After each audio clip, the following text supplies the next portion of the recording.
So, my rate for dishes is going up with inflation. Oh, is it? Blame the economy.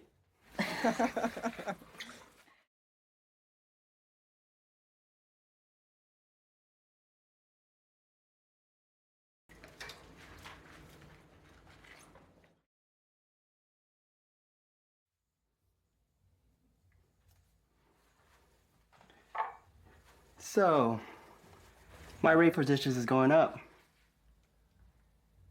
with inflation. Oh, is it? Blame the economy.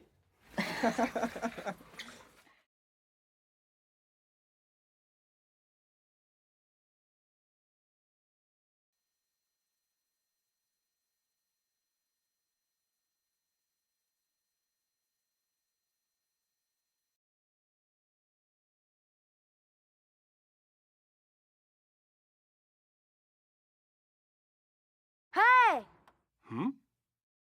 You should be earning interest on your savings. Make the money work for you.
All right, guys, pregame pick. Give it up for Marvin Valoria Talaga.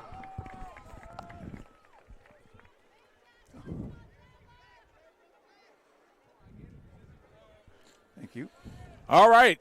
Welcome, ladies and gentlemen, to this edition of Kern High Network Football. I am Kenny Calvin. I'm joined by the legendary Coach Cornford and Julian Wilson.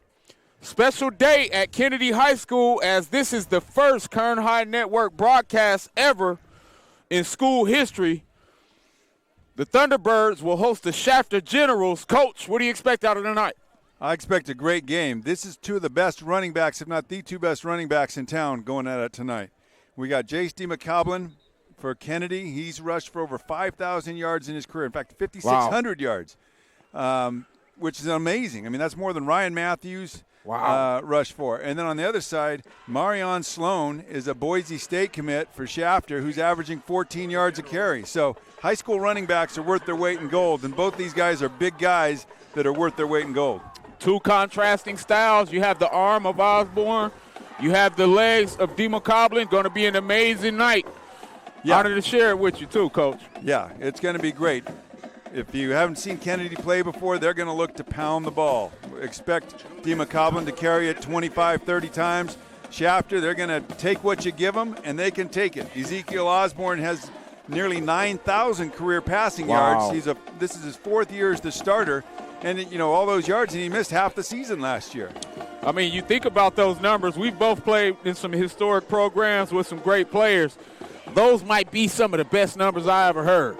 Yeah, and when you pair him with the Division I running back, this Kennedy defense has its work cut out for it. All right, so we'll get a look at that Kennedy defense. We know the arm of Osborne and Coach Perucci and his staff is ready when they get the ball first. Yeah, you look for Shafter. Again, they will take what you give them. Coach Milan, talking to him, he's the Kennedy coach. He says nobody does it better than Coach Perucci as far as adjusting to whatever you're trying to do to him. We want to thank the Kennedy High School principal, Rodell Rojas, and his team for hosting us tonight. Kick is up. It's going to be taken at the 35-yard line. It's going to be out across the 46-yard line where it'll be 1st and 10.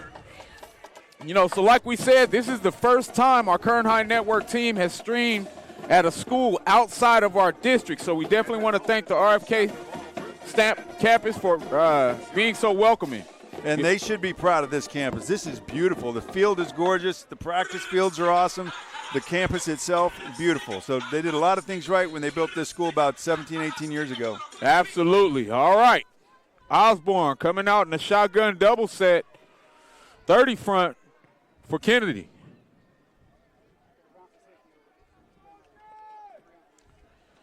Osborne letting it fly. And that first pass is going to be dropped. Luis Santana, typically sure-handed out there, drops the first one. Last week Kennedy played Wasco, barn burner. All right, 55-54. Wasco ended up winning it.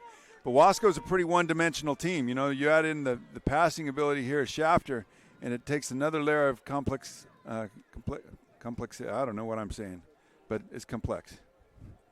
All right, Coach, trips open set. And they're going to pass again, and nice quick release. It's going to be complete for about 7 yards. And again, like we talked about, Coach Milan, he said Shafter's never in the wrong play. Their ability to take advantage of any defensive alignment is second to none. And we're seeing that here. They got a Division I running back, first 2 plays passes, and both should have been caught. And they're looking at a 3rd and 3. They go right back to that shotgun double set. We'll see if they get motion again, and they do. There's that first handoff, and he's still on his feet. Nice, strong run, and I see what you're saying, Coach.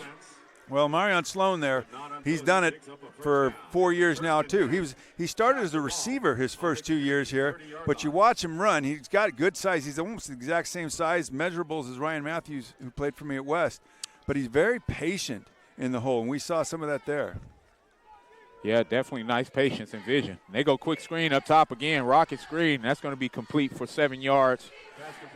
Out of bounds at the 22-yard line. And, Coach, you bring up West High Viking legend. I can't go another second without taking a moment of silence for my cousin Justin Jones. We lost a couple days ago. Amazing Kern County All-Star.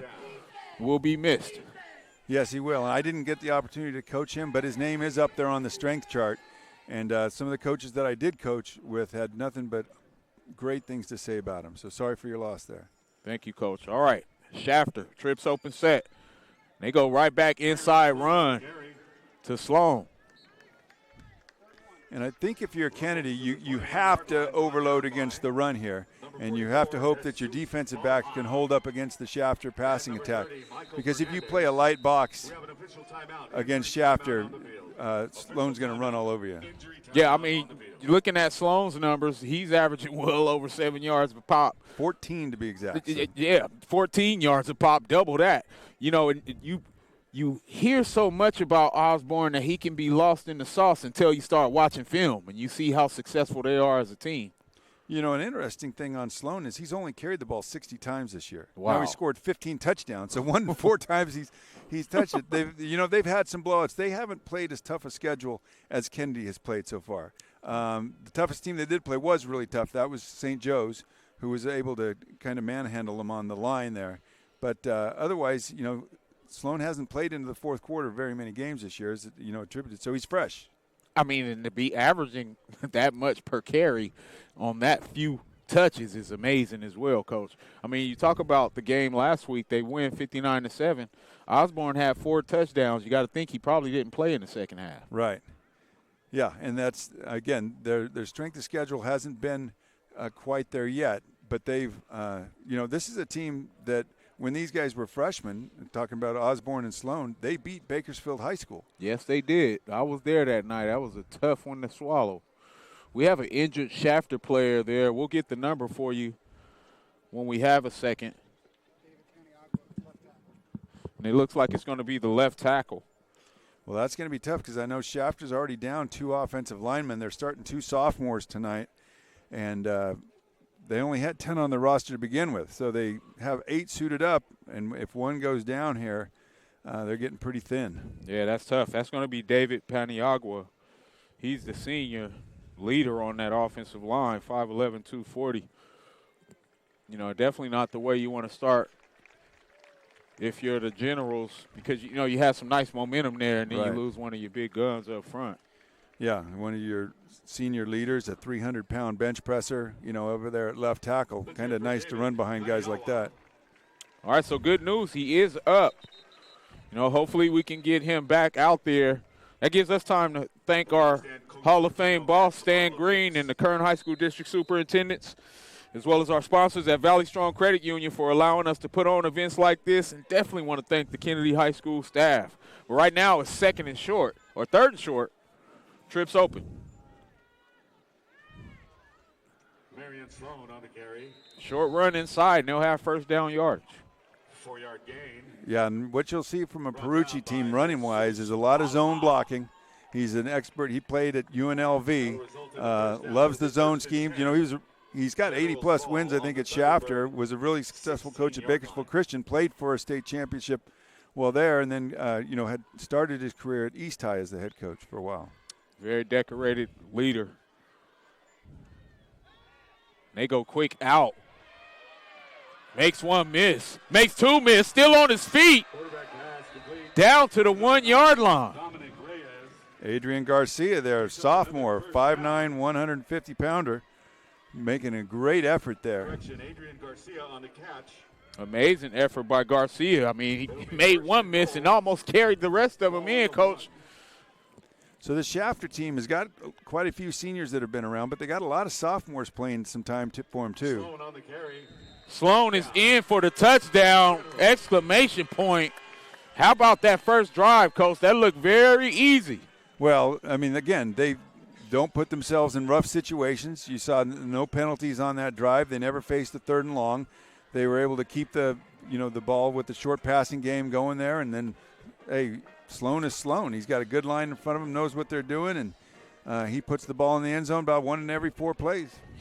You know, one thing I can say about this Shafter team as they prepare for the PAT, over the years they've had some very special names back there. You know, 2 of my favorites, Mr. Dozier, Mr. Sundgren.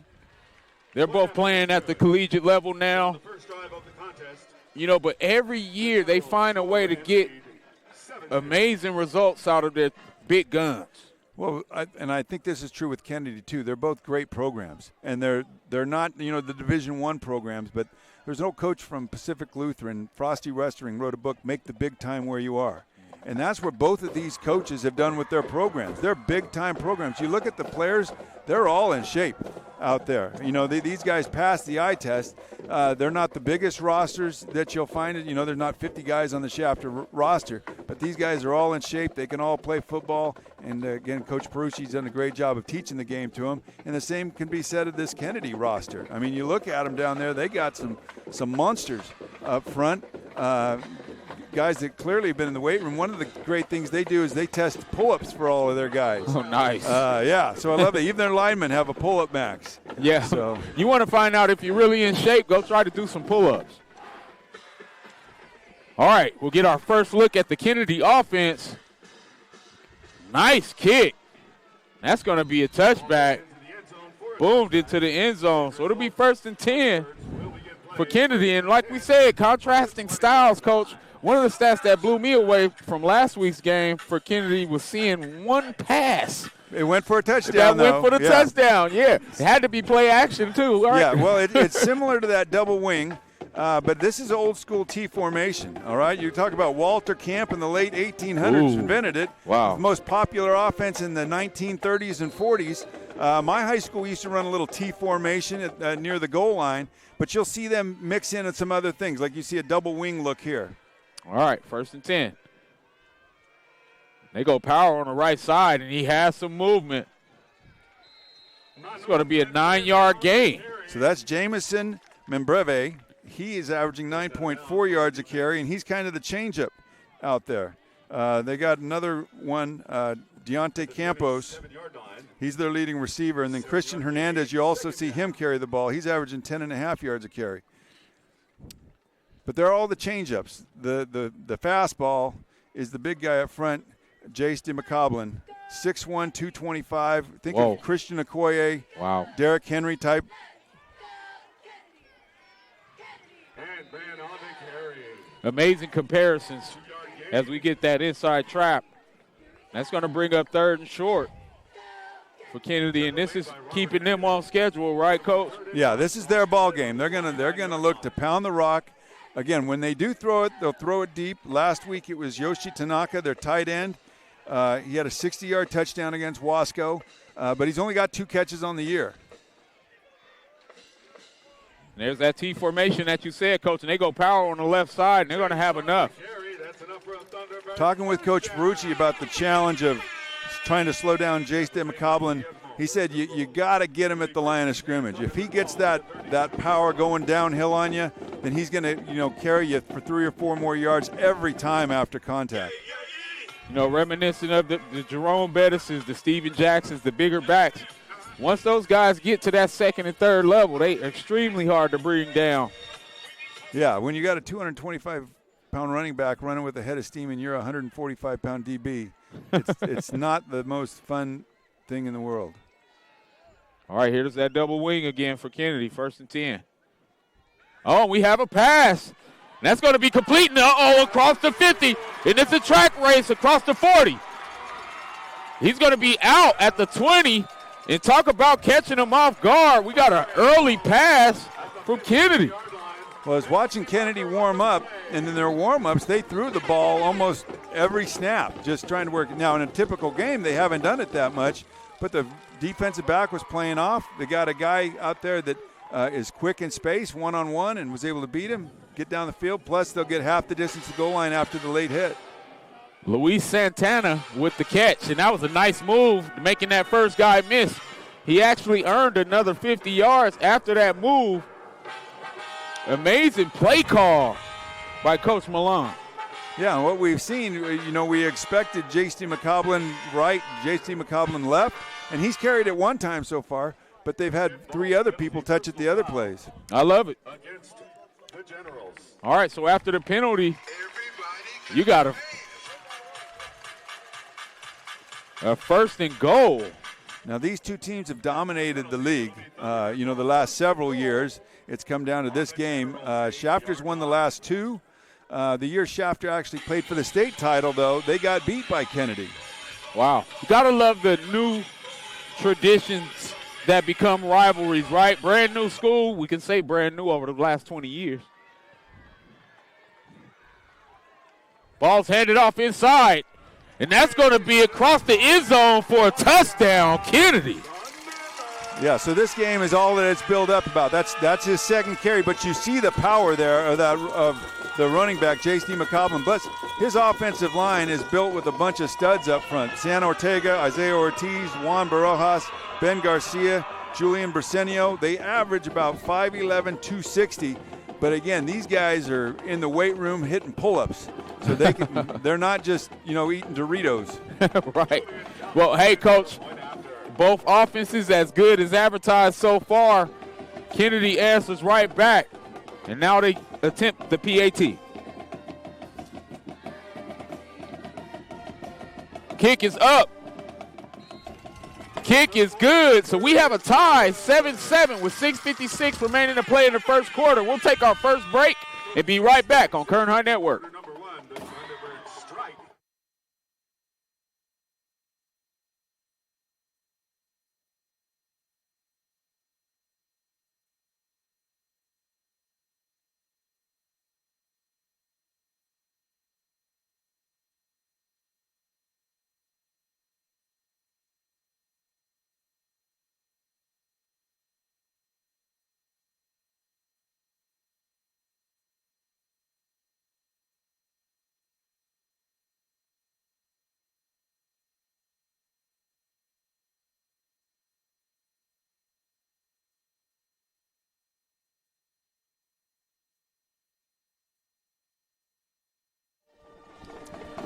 All right, welcome back to Kern High Network Football, live from Kennedy High School, the first ever Kern High Network broadcast. I'm joined by the legendary coach, Rich Cornford, former Baylor linebacker. Coach, good as advertised from the first 2 possessions. Yeah, I was really excited when I got the call from Stan Green that we were going to be covering this game because I wanted to see Marion Sloan in action, and then I've heard the legend of Jace DeMcCoblin, and again, I love great running backs, and we got one here, and you guarantee you that Kennedy will not kick it anywhere near Sloan. That's a death sentence. All right, Sloan back at the 15-yard line. We'll see if Kennedy can get some leg. And they're sky kicking that, like Coach said. It's going to be taken at the 30. Alex Reyna on the return. Reyna with a nice return. Gets it out to the 48-yard line. And that's going to be amazing field position. Yeah, and Reyna did that with the last return. Took it to about the 45, and I love the fact that he's not fair catching it, that they're being aggressive. Make them pay for not kicking it deep. Absolutely. Which, again, you don't want to kick it deep when they got DeMarion back there, or Marion Sloan. So anyway, great job attacking. Good job by Shafter putting a hat on a hat up front to give him a little space.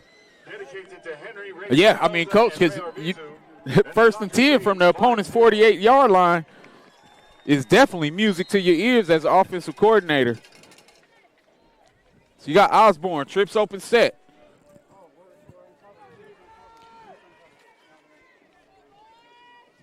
Motion back to doubles. Pass is caught. Quarterback pass complete to Luis Santana. So again, Shafter enjoys throwing the football for sure. And again, when you've got a guy that's been your starting quarterback going on his 4th year now, you feel very comfortable with that. They could feed it if they wanted to Sloan every time, but man, it makes it even more effective when they're constantly making you spread your defense out. Absolutely, because there's some scary talent on the outside.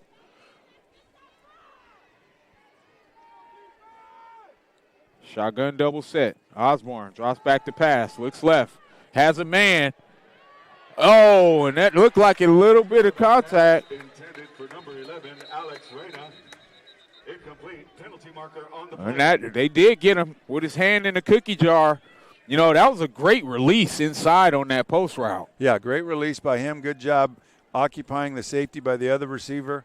So you got that one-on-one and inside position, and it was a good thing that he pass interfered. Otherwise, he would have given up a touchdown. I'll tell you what I'm most impressed with as well, Coach. The timing of Osborne in his drops. That ball is coming out quick. Yeah. And it's getting right to where it needs to go. Well, again, he's working with a coach now for his 4th year, and they've got a really unique system out there in Shafter about his reads, and being his senior year here and in the program so long, he's mastered it. Oh, yes. Beautiful numbers for the kid as well. Doubles to trips for Osborne. They go inside zone read, and Sloan going to have it inside the 16. Now you see the patience that he has there. On a solid 9-yard gain. One of the things, you get in a 6-man box there by Kennedy. It's tough because you want to rush the passer because they've thrown most of the plays, but yet if you get too far up the field, he slides in underneath you. Yep, and a nice chess match as Perucci goes with the hard count, and that's going to be a first down for the Generals. And I like what you said, Coach, because on that last run, if we had replay, you could see his hand in the back of his tackle just following him and waiting on something to open, and sticks his foot in the ground and gets up another 6 yards after hitting the hole. His football instincts are really second to none, and I think we mentioned he's got over 1,600 yards of receiving because he spent his first 2 years as a receiver in the program. So kid that could literally play and all over the field. He played quarterback last year when the quarterback went down. Wow. Squirrel route, and that's going to be close and in for a touchdown. Amazing route by the slot receiver. Act like he was going to go in on that slant. Squirrels it back outside. And just a great effort to break that tackle. Touchdown. Yeah, that was Adrian Garcia making another big play there. And again, the timing on these routes is is impeccable. And, I do not envy the Kennedy defensive coordinator trying to stop the run and the pass here. Absolutely so. The Generals coming out looking like they mean business. Line up for the PAT. We're going to have a penalty.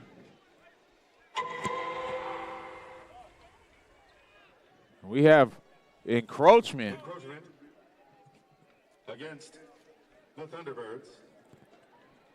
Now, Shafter's going to decline that, and the reason you do is you don't want your kicker and the holder having to adjust the spot where they mark the ball here. You just want it to be as consistent as possible. They've kicked 1 million extra points from this range, so that's why they decline that penalty. Great explanation, Coach.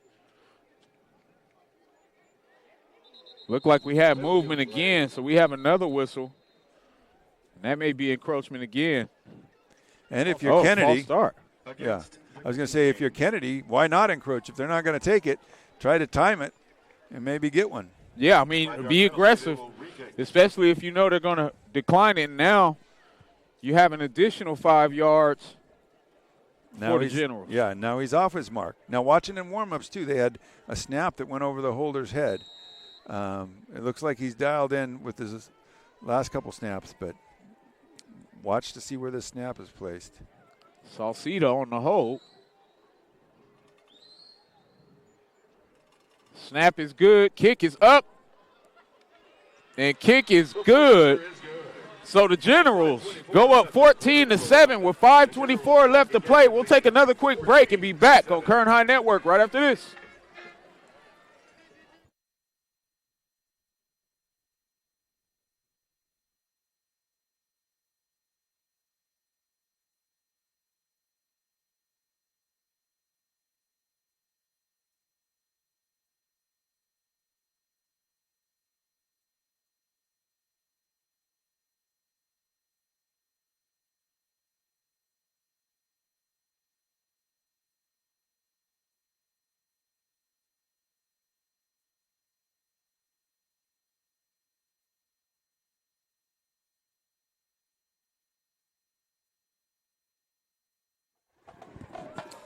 All right, welcome back to Kern High Network. We are live at Kennedy High School, the first ever Kern High Network broadcast as the Thundercats hosting the Generals.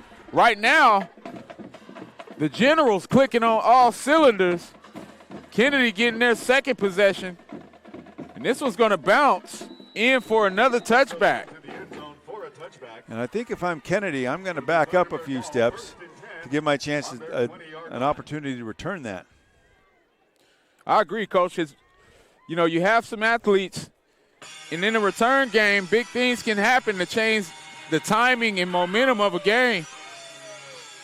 Definitely want to adjust because he's upward of about 10 yards. Right. Yeah, it's not like that ball's flying into the end zone. It's hitting about the 5-yard line, and sometimes those are the best to return. All right, so 1st and 10 Kennedy. They come back out in that double wing set. Motion and jet sweep, and they hand it off, and that's a nice run for 7 yards out to the 27. And that jet sweep is a great complement to the inside running game that they have. You can't just crash everybody in every play. You have to respect that. And Coach Perucci knew that coming in. He knows that both of these wing backs are dangerous.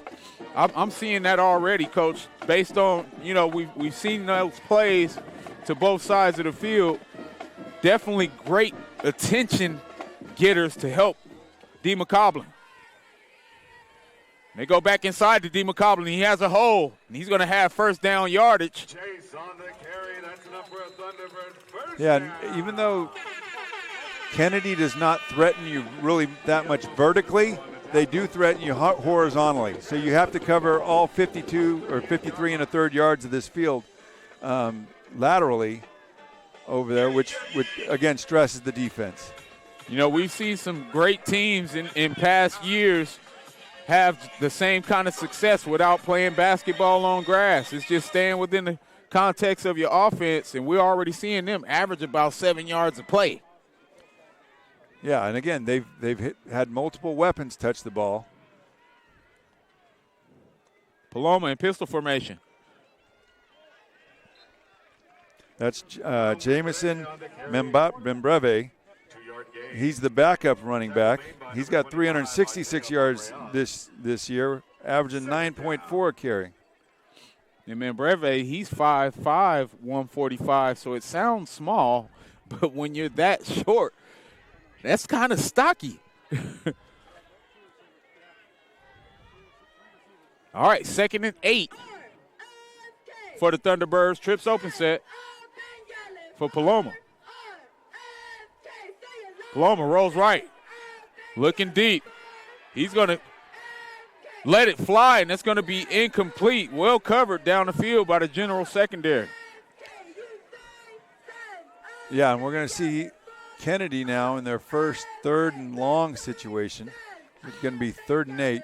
Coming into the game, Jordan Palomo completed 42% of his passes. Again, typically he throws deep when he is going to complete it, so that's why that number's down a little bit.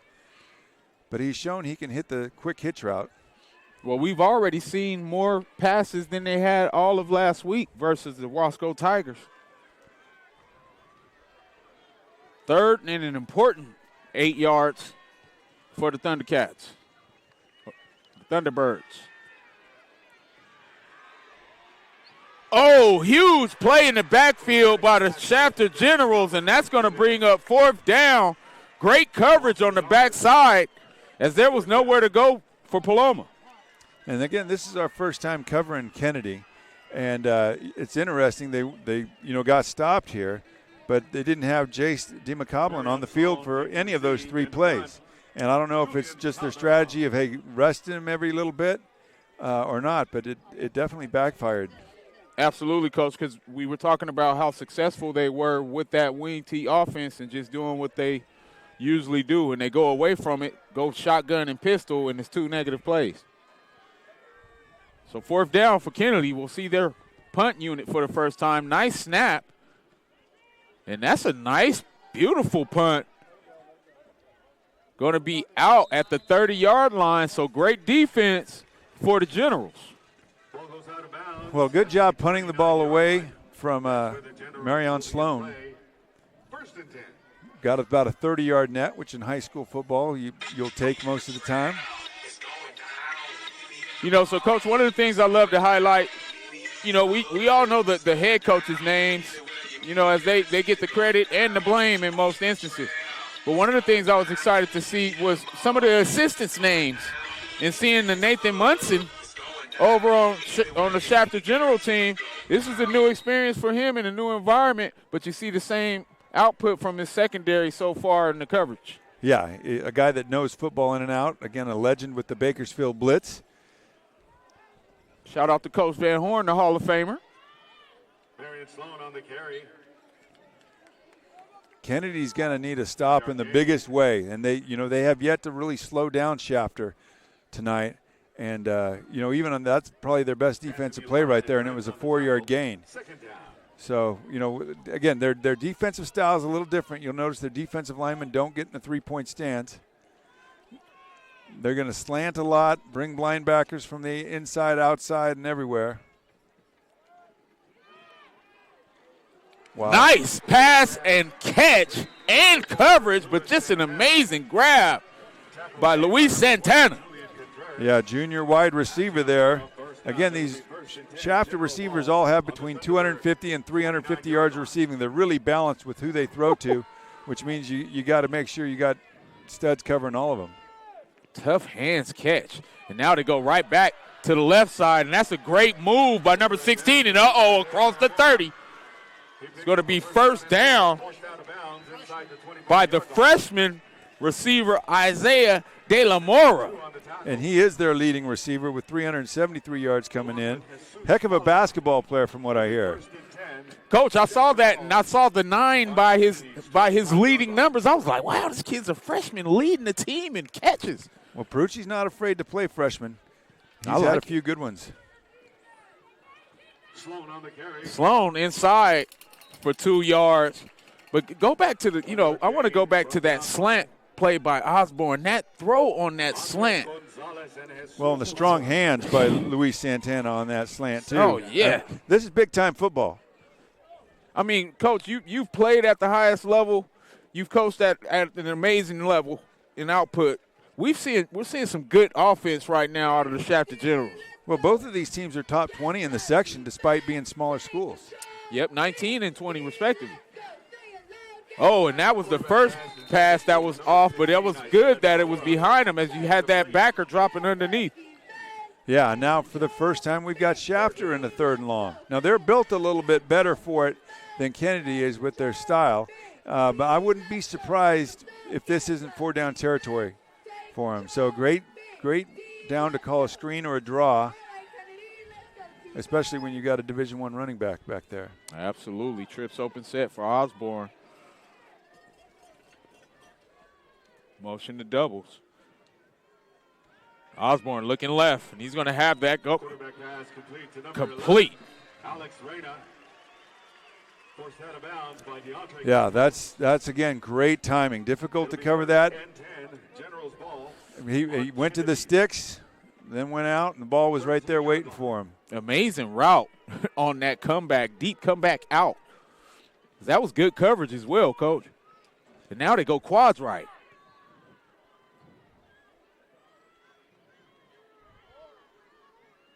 Oh, and now you got a one-on-one out there with Marion Sloan.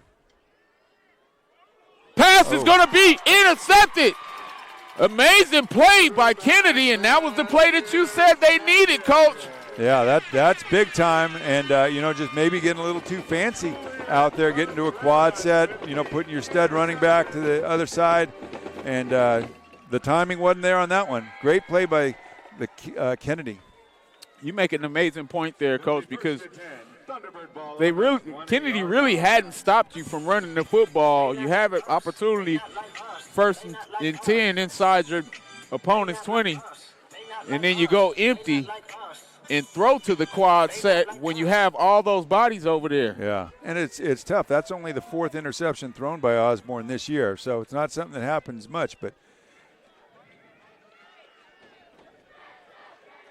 all right, look for Kennedy to try to reestablish that ground game.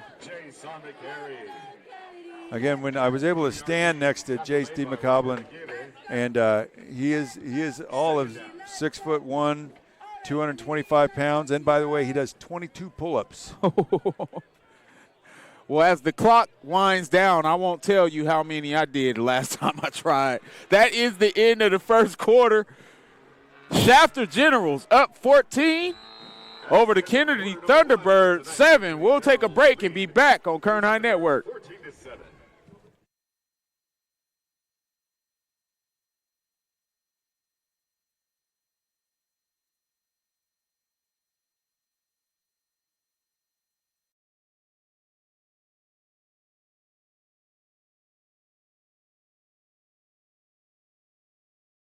Hey! You should be earning interest on your savings. Make the money work for you.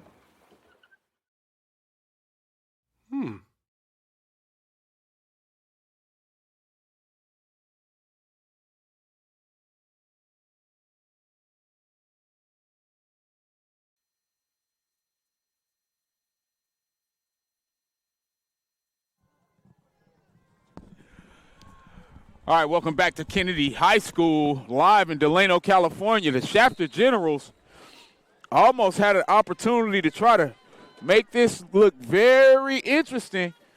However, that turnover give Kennedy life. And now they'll be heading south with a 2nd and 6.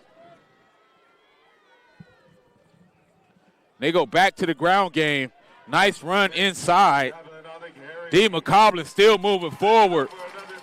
And he's going to pick up about 12 yards, getting it out to the 33-yard line. And there you see exactly what we were talking about earlier. When he falls forward, he takes you another 3 or 4 yards every time. You know, as fans, we want to see a lot of the fancy plays. I know sometimes coaches want to cater to that. But every now and then you got to stick to what works for you. Well, if you're a lineman, you love this style of football. End around. It's going to be a 4-yard gain. And again, another point that our Hall of Fame comrade, Coach Van Horn, always talks about is winning first down. Yeah, and then we talked about the size of this Kennedy line. Their average bench press is 275. Their average squat 480. So again, they're getting it done in the weight room over there. And their tight end is a monster too. He's 6'2", 240. Oh, the handoff inside, and it's across the 50, and that's D. McCoblin. He's on a foot race. One man to beat. Oh, and he's going to be taken down. Great hustle on the play by Isaiah Feathers, saving the touchdown. Yeah, great burst through the hole there. You see, doesn't have the elite top-end speed of other backs, but a great high school back where you give him a little hole, and he is a load to bring down. Wow, talk about a burst, Coach. I mean, and with that wing tee action, sometimes it takes you a few seconds to figure out exactly who has it. He was 6 yards through the line of scrimmage before I realized he had the ball. Yeah, great job by the quarterback carrying out the fake. A good fake is worth 2 blocks. All right, so Kennedy back to the ground game. Nice stiff arm. And he's going to be close, but down at the 2-yard line. Amazing effort to break the 2 tackles in the backfield. Yeah, good job by Shafter to force him to go laterally because, again, you don't want that freight train running downhill on you. Talk about, the foot speed that I see, Coach. You might not have the good downfield speed, but that foot speed and initial which is the most important. Ace. Here's that T formation that Coach Cornford highlighted. And they're going to keep it and try to sneak it, and they're not going to have it. Jordan Palomo, the quarterback, has 1 rushing touchdown this year. But I fully expect number 10 to get the ball one more time down here.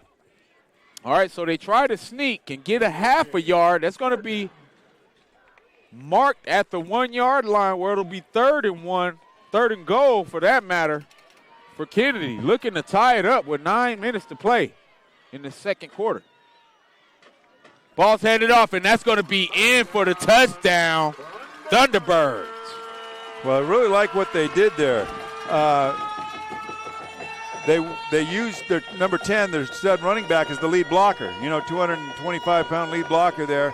Gave it into Yoshi Tanaka for that score.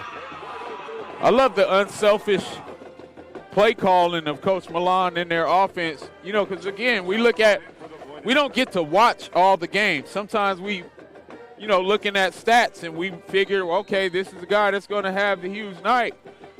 But watching this offense, we've seen 5 to 6 guys have an impact in their drive. Yeah, and it's been really effective for them. I know, big difference when we had Ryan Matthews and we just, snapped it to him, wildcat, and let him run downhill. Now, he did throw for 800 yards, but he had 3,396 yards rushing his senior year. Our next highest had about 186.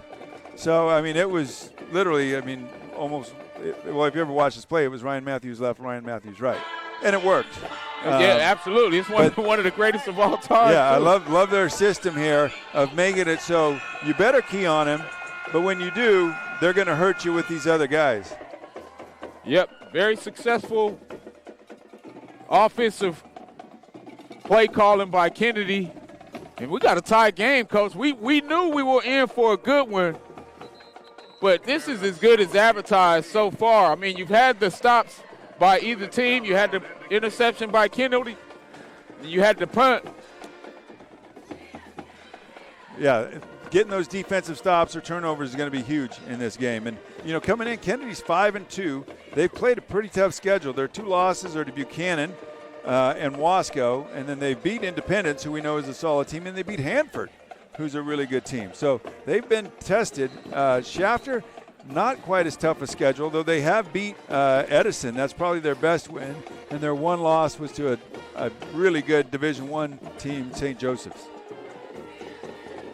All right, so Sloan back deep for the Generals. Generals looking to take advantage And they're going to return it again, and he has a wedge, and this looked like it was part of the plan across the 50, across the 40. And that's going to be 1st and 10 at the Thunderbirds' 35-yard line. Wow. Boy, my hat's off to whoever's coaching Shafter special teams, because that is a great return. Getting hats on hats, obviously designed to do that. And when you got a running back that returns kicks like they've got, you better make sure that you've got these type of returns set up, because nobody's going to kick it deep to him. Coach, amazing point, because most teams' kickoff returns, you got linemen up making that catch. They purposely are placing playmakers there to catch those balls, and that was a right return wedge that we just saw right there from an up back. Hand off to Sloan. Sloan still inside, still on his feet. Now to the right side. Talk about vision. Yeah, amazing vision there. You know, for him to get 8 yards on that play when it probably should have been stopped at the line of scrimmage is really impressive. 8-yard gain, 2nd down. I mean, one thing's for certain, though, when you keep giving a Shafter team with this kind of offensive play concept and calling, this kind of field position, it's going to be tough to keep them out of the end zone. Yeah, you're dead on with that. 6-man box here. Usually that means run the ball. Osborne with the pump and go. He has a man. Oh, just outside of the arms of a receiver is going to be incomplete. Great time to throw that ball on what was 2nd and 2. So we have a 3rd and 3 for the Shafter Generals. Gotta love that play call, as you said, though, Coach, because you probably want to expect them to be in 4-down territory at this distance, too. We haven't seen the leg of the kicker other than the PATs. Yeah, and that looked a little bit inconsistent, so I'm thinking 4-down territory. They're going to hand it off, and Sloan is going to have enough on that RPO read zone inside. That picks up a 1st down. The Shafter offensive line continues to hold up well despite being down another starter. 22-yard line. You know, and we have one of the coaches right next to us that let us know that, you know, they're pretty healthy right now other than the guys that are out for the year. So definitely tough to see them lose one, but they're holding up pretty well. Trips open. Receiver in motion. Osborne looks left, pumps, pulls it down, and now he's got a man, and he's going to be complete on the crossing route. Wow, and that was a great job keeping his vision downfield. And if you're Kennedy, you're thinking, man, what do we have to do to stop these guys? Because we had everybody covered for the first 5 seconds, but quarterback scrambled. Osborne scrambled, found an open receiver, and made him pay. That was his 4th read, too, Coach. He looked left. Handoff inside to Sloan. It's going to be tackled at the 1-yard line, but going back to that previous play, Coach, he looked left, right, center, pulled it down, ran, and then came back to hit it on the dig route. That was an amazing job keeping his eyes downfield. I remember coaching against Cody Kessler, and he would make those kind of plays, and you just pull your hair out. You know, what are you going to do? Man. That guy's a stud. Talk about a Kern County All-Star. CK6. Osborne rolls left.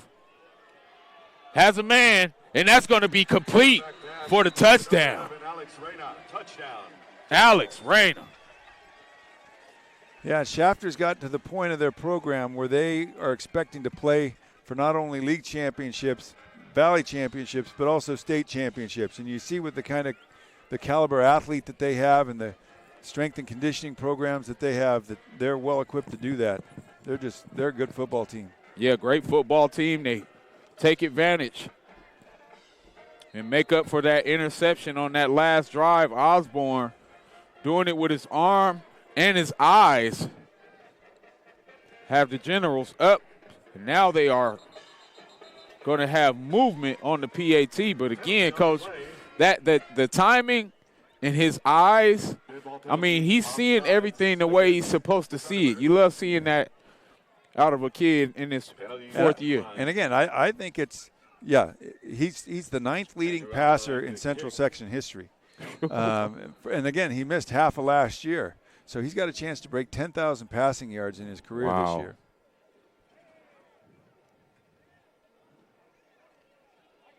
Oh, nearly blocked. And this is going to be good. You think that they overran that. So, with 6:40 left in this second quarter, we'll stay here. Gives us a chance to thank the Kennedy High School staff and Principal Rodel Rojas and his team for hosting us tonight. Also want to thank our staff at the Kern High Network and Stan Green for allowing us to get on the road and have the first broadcast in Kennedy High School history. And I got to say, Kennedy has done a fantastic job with the environment and culture of their sports program here, because this is a beautiful stadium.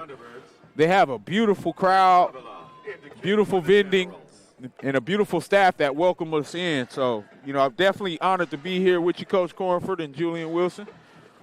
But this is first class. Yeah, I completely agree. I'm blown away with how nice it is. Watching some film, I could see that this field was really nice.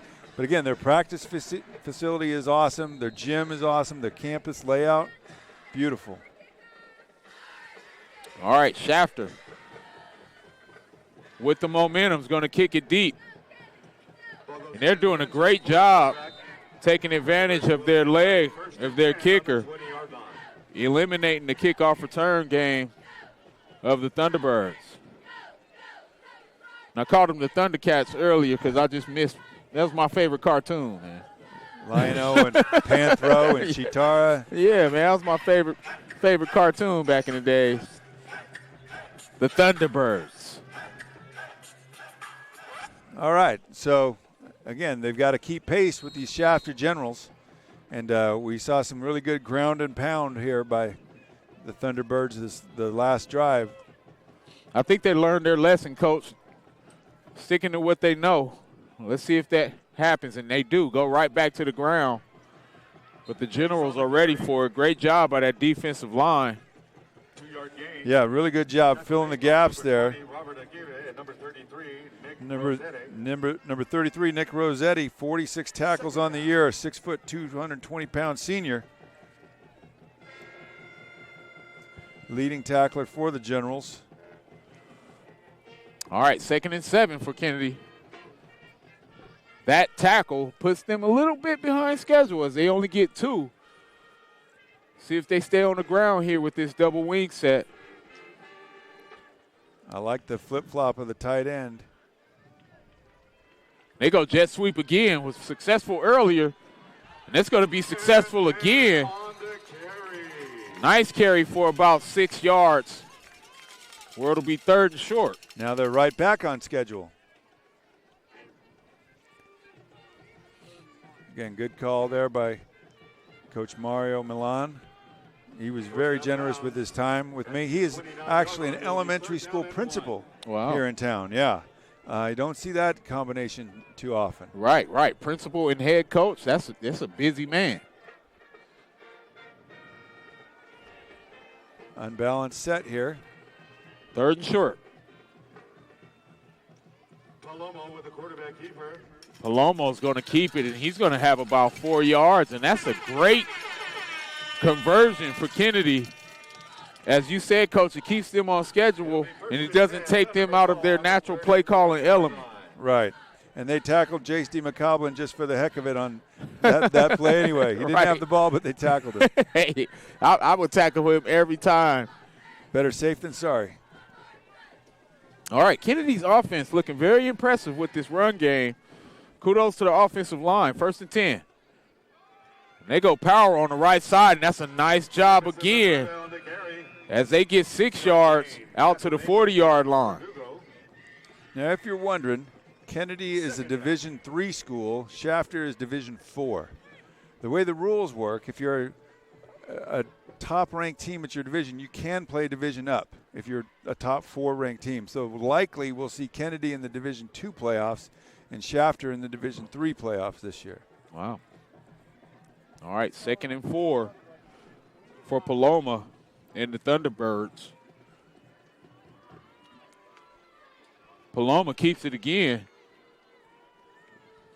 Just allowing that offensive line to keep moving forward, and they're still going, and they're going to have first down yardage on a quarterback sneak. There we go. Jordan Paloma, 5'9", 165-pound junior, showing some grit in there. Again, this Kennedy offensive line takes a whole lot of pride in their run blocking. 46-yard line. And well-deserved. You see it there too, Coach. I mean, it's one of those things. It's not very fan-friendly, but it works. Hat on the hat. Move the crowd. All right, jet sweep again. And they get the outside again. Nice run, and that's going to be a 12-yard gain for the Thunderbirds. Again, really good balance here shown by Kennedy. By number 23, Jaden Gonzalez. I mean, talk about clubbing. They're clubbing their way down the field right now. And this power right, power left, and inside. And as the former defensive coordinator myself, when you were in at one of these games where they just keep getting 4, 5, 6, 7 yards, it's discouraging to you. Another hard run. That's going to be an 11 by Dima Coblin. And, Coach, like you said, I remember playing some teams like that, especially when Arvin had Hernan Santiago. Oh, there's a name. Right, and you're like a few runs, and you're like, man, we're supposed to be the best defense in the league, but this dude's running all over us, man. I'm tired of tackling this dude. Yeah, it wears you out. And not only, trying to get off these big offensive linemen, but tackling that monster and then chasing the other guys. Thunder and lightning for the Thunderbirds. And they go back to the Thunder inside. Chase. D. McCoblin. He's every time you see him carry the ball, it's at least 2 to 3 people on him, and he's still going forward. Yeah, he is not your typical back. He is as strong a runner as I've seen. I could see him, being a really good linebacker at the next level because he's got that quick burst, knows how to find holes. And he's still going forward after 5 guys have him. And that's the kind of play that we're talking about. Not this fancy juke fest. He's hitting holes and carrying people. Well, the other thing that we're seeing from both of these teams is a really clean game as far as penalties. They're, again, really well coached, really well disciplined, and you can see the execution on both sides of the ball. So impressed with that, Coach. Great point. 1:50 to play. Kennedy marching, 1st and 10. Another quick screen. That's going to be caught. Nice, tough catch and run by Campos. He's going to be taken out of bounds by number 22, Julian Calderon. 5-yard gain. 2nd down. And again, talking about the discipline, that's the first timeout that they've had to use, and it's a great situation to use it right now. And the fact that they still have all their timeouts allows them to keep on schedule with their run game here in the last minute 30 of the half.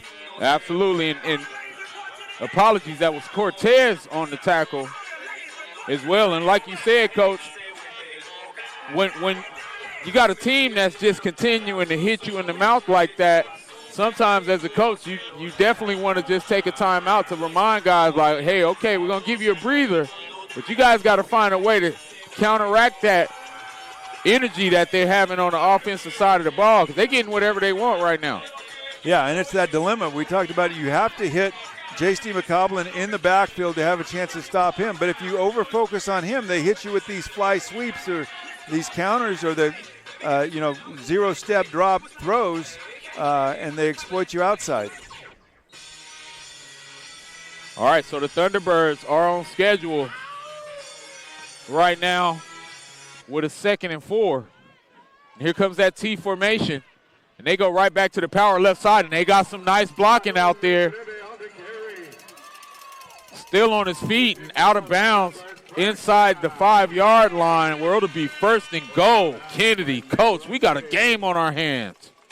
Yeah, this is a great gig we got here, didn't it? Man, I'm telling you, I tell people all the time how lucky I am. Great job by Stan Green to set up this game and allow us to see these Kennedy Thunderbirds in action versus a great Shafter team. Wow. And you know, we'll get to it after this play. 1st and goal from the 5, T formation for Kennedy. And they go power on the right side, and he's going to be wrapped up and tackled at the line of scrimmage. But, Coach, earlier today, you know, there's a big one going on across town with the Drillers and the Eagles. And everybody's like, hey, Ken, you going to the game? I'm like, no, man, me and Coach Cornford, we're going on the freeway. We headed up to Kennedy to see the Shafter Generals take on Kennedy. Everybody's eyes got big. They're like, oh, it's going to be a good one. Yeah, if you know high school football, you know how big a game this is. All right, so we have a timeout on the field. Gives us a chance to thank our boss, the Hall of Famer, Stan Green. I also want to thank our staff at the Kern High School District Superintendent's Office. My favorite person is Deanna Ribbons. Get to send her our invoices every week, and she sends a check back. She's my favorite person. But all jokes aside, I think I need to send in my last couple invoices. Yeah, you got to send those invoices in, Coach. I know you've been busy and enjoying yourself. Send those invoices in. But we got an amazing staff, and we're so lucky and fortunate to be able to do what we do. You know, we joke all the time about, you know, how grateful we are for the experience. But, I can't underestimate the fact this is a dream come true to do what we do. We're both former players, but I also used to dream about talking the game. All right, 2nd and goal. Paloma keeps it. Paloma with the quarterback keeper. Well, that quarterback keeper has been a great play for him here. Now there's 1:08 to go. They've got one timeout left. They're going pretty fast. I'd be wary about giving Shafter the ball back with too much time left, though the most important thing is getting a touchdown. Right. And now they're going power on the left side, and they're going to have impact. Great job by that right side of that defensive line. Bowing up. So it's going to be 4th and inches, and that clock is continuing to chop. And you can think that Kennedy's going to let that wind all the way down. Big opportunity for the Shafter defense if they can get a stop. Yeah, what they're going to do is let it wind down, and then they'll take their timeout. And then I'm willing to bet the house that they give the ball to number 10. All right, so the clock is chopping. Gives us an opportunity to thank Principal Rodell Rojas as well. You know, we came early. We saw the parking lot. It was, people were still trickling in. Now we can see that there's not a parking spot available in this whole lot. So you got a beautiful crowd here for the first ever Kern High Network broadcast live at Kennedy High School with Kenny Calvin, Rich Cornford, and Julian Wilson. Really good clock management there by Coach Milan. Couple things. If they score here, they have to kick off. We've seen Shafter return the kickoff to the 50-yard line every time, and with their offense, they can strike really quickly. So good job of using as much of that clock as possible. Now, this play likely won't take more than 2 or 3 seconds, but really they did run it down as far as they could. And I'm anxious to see, do they get a little fancy, or do they go with the predictable but nearly unstoppable J.C. McCoblin? Yeah, my I'm not a betting man. I'm not a huge betting man, gambling man. But I'm going with number 10 if I was Kennedy. If they don't have anybody on the nose, though, I would go quarterback sneak again. All right, 4th and goal. And they go sneak, and it's going to be in for the touchdown, Thunderbirds. Yeah, I think they left an A-gap open there. So smart play there by Jordan Paloma, the quarterback, to just take it in himself. Well, Coach Cornford, we always say it every week. I always say it. You got your crystal ball out. You pulled it out right there talking about the sneak. And that backer that was trying to come A-gap, he came a little late. And once you come late, they're going to go ahead and check to that sneak. So Calderon with a huge PAT here for Kennedy. in an attempt to tie this game up. Low snap. Kick is up. Kick is good, and we have a tied game. 21-21. Wow. 6.7 seconds left to play. And, Coach, like you said, 6.7 left to play in this half. They've basically had the ball on the opponent's side of the 50 the last 3 kickoffs. Right. You know, one thing I think I would have done if I was Perucci was take my own time out there with about 40 seconds left, you know, when they let that long run, knowing that I've got the ability to strike it within 40 seconds. Absolutely, because this team is definitely capable of striking with 1 second. You know, so you gotta wonder what's the approach for Milan here. Do you finally try to kick it deep, or are you going to squib it again?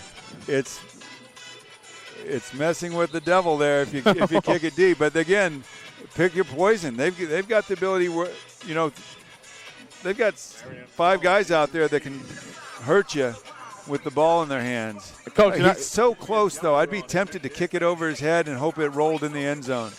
I got to tell you, one of my biggest pet peeves, Coach, is squib kicking it and still giving up horrible field position. Yeah. Like, eventually I'm going to say, guys, you got to tackle out here and kick it deep. Yeah. Well, the squib kick is nice because it typically throws off the other team's timing on their return.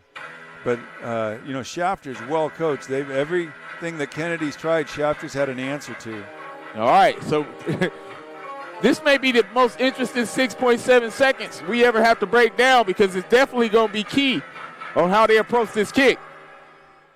And they finally do try to boom one, and Sloan's going to have a chance. Sloan on the return. And Sloan, if he breaks that tackle, he has an opportunity to get somewhere. He has the cavalry, and he's across the 50, and across the 30, and one man to beat. Can he make the play? And he doesn't. He's tackled at the 5-yard line. Kennedy avoids the danger. We knew that was going to be an interesting 6 seconds, Coach. Wow. So talk about a first half. We got a tied game, 21-21. And, oh, my God, are you not entertained? Hey, hats off to these Thunderbirds for not giving up on that play. And, boy, that's life-saving there. And, whoa, that was an amazing effort by that kickoff coverage team and kickoff return team to get that stop. I mean, talk about the return. Now we see why they're not kicking it to Sloan, right? I told you, yeah, you're messing with the devil when you do that. And he got one that he was in front of him and able to use his blockers. And, again, his vision is just so good. And, you know, I've seen great kick returners from A.J. Jefferson to Ryan Matthews to Napoleon Kaufman, you know, Lompoc High kid. Lompoc High. I know with Kaufman, his senior year, I think they kicked to him 9 times and he ran 7 of them back for touchdowns. So you got somebody of that caliber back there. You just don't kick it to him. You know, it's funny that you say that. I'm a Raider fan. I grew up watching Napoleon, you know, being a few years behind him. I remember those Lompoc years and reading the Cal High Sports and how impressive he was. And then he has the opportunity to go up north and play at the collegiate level at Washington. Always one of my favorite players of all time. Oh, yeah, he's a great guy. My dad actually coached him when he was in the 3rd grade. Wow. Over there. He played with my brother Rob, but he's a heck of a good guy. You know, he came up and talked to our West High kids at Hume when the Hume camp was just getting started. It was just West High up there. And he was able to relate to those kids at a level that, you know, I certainly couldn't. So I'm eternally grateful for him and his friendship and just the kind of character that he has. I mean, he was fun to watch. Oh, extremely fun to watch. One of my favorite players of all time still. And Hume Lake was also my favorite Christian camp as a youth kid when I was going to Awana Club. So you went up there just for the camp, not football-wise, Not football-wise. This was in the 80s. We would go up there with our church groups and camps. Life-changing experience, being around people. And I'll tell you what I loved about Hume Lake. You go into this camp, we're inner-city kids, and you're around thousands of people who don't look like you. Like, it was a true learning experience of how to be one with people who didn't look like you. And you left that place a better human being. Like, it was one of my favorite experiences in my whole life. So thanks for bringing that up, Coach. I love Hume Lake. Well, thank you. My brother's on the board up there now. You know, my dad worked up there for 20-plus years after he retired as a Lompoc City fireman. And so, yeah, we got a tight relationship with Hume Lake and took a group of kids from Wasco up there in 1995. Nice. They just slept on my dad's floor where there was 13 of us. Beautiful. And helped turn that Wasco program around. And those kids still talk about, and the West High kids as well, that was, you know, Ryan Matthews senior year, he said his best part about that season was being up at Hume Lake with his teammates. Man, it just warms my heart thinking about how many lives that place has affected over the last 40 years. All right, so we'll take a break for halftime. We got an amazing contest tonight, ladies and gentlemen. 21-21, Shafter Generals versus the Kennedy Thunderbirds.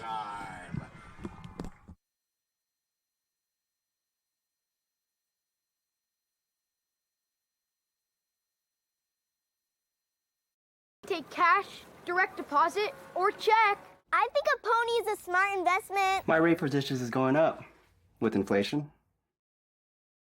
Is my weekly allowance up for a negotiation?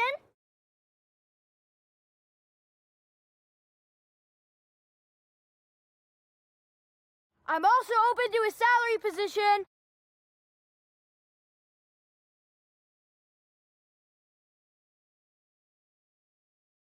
Take cash, direct deposit, or check. I think a pony is a smart investment. My rate for dishes is going up with inflation.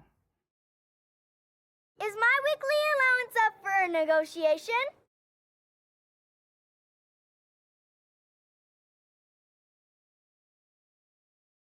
I'm also open to a salary position.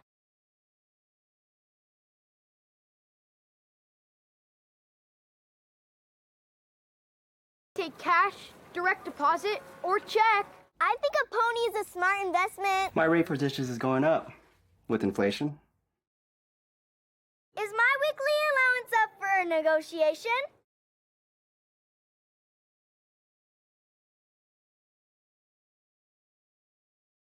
I'm also open to a salary position.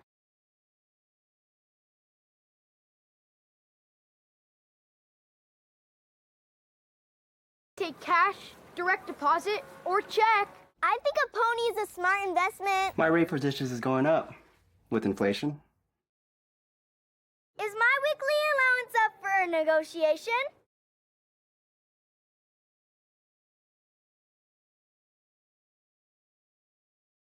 I'm also open to a salary position.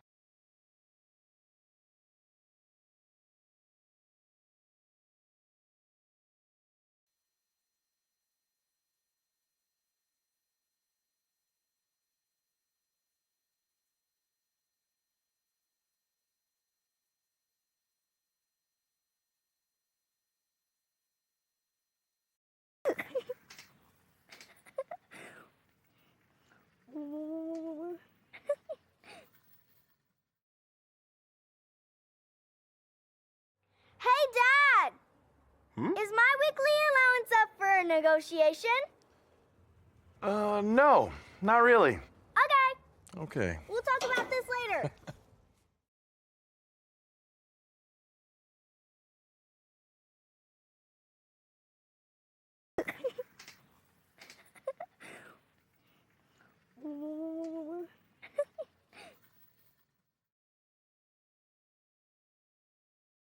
Hey, Dad! Is my weekly allowance up for a negotiation? No, not really. Okay, Okay. we'll talk about this later.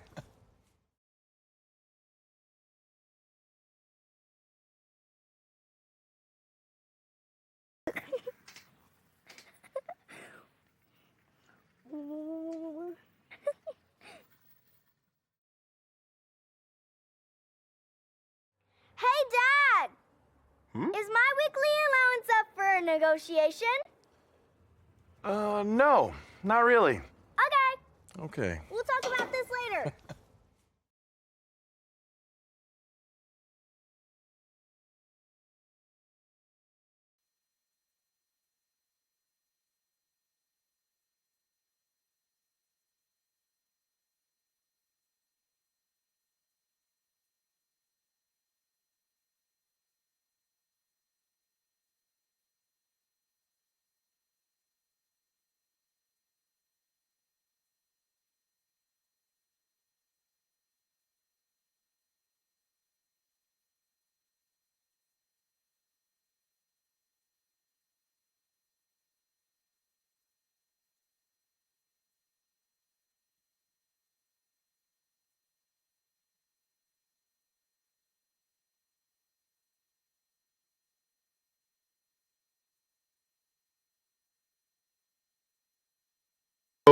The In-Between.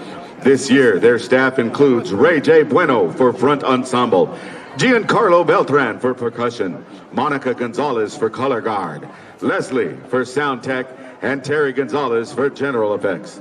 Featured soloists for tonight's performance include Amri Arce, Rizel Tabitha, Gian Caban, Jonathan Espino, Lacey Silvestre, Isabel Silvestre, Eddie Garcia, and Jen Cantorna. Drum major, April Cervera. Is your band ready?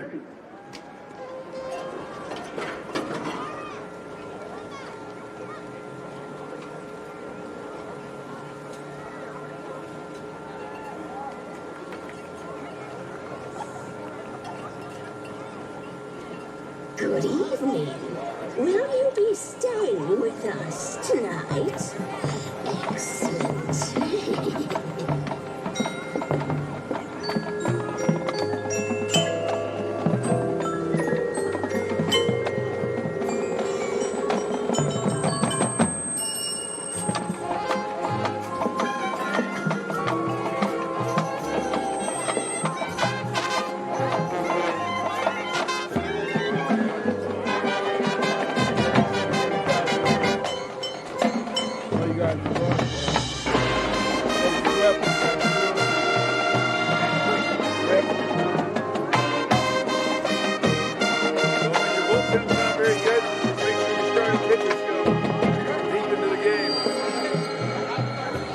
Welcome to the In-Between.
Yeah, she was the same graduating class as my daughter Katie, and they were in that 4 Dimensions program together.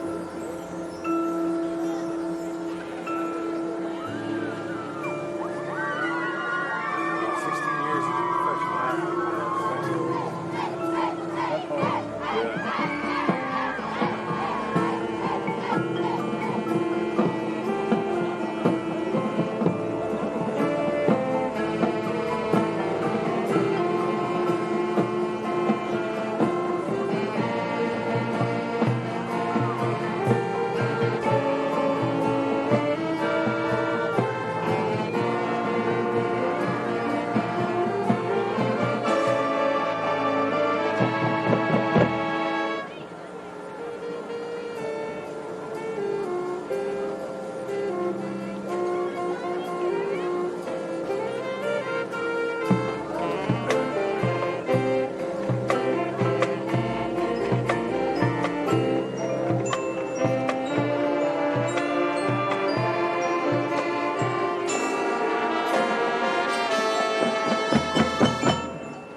Ladies and gentlemen, make some noise for your Robert F. Kennedy Thunderbird Marching Band and Color Guard.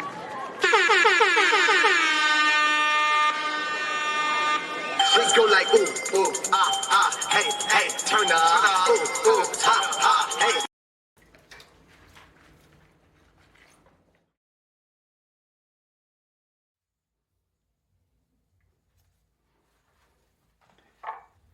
So, my rate for dishes is going up with inflation. Oh, is it? Blame the economy.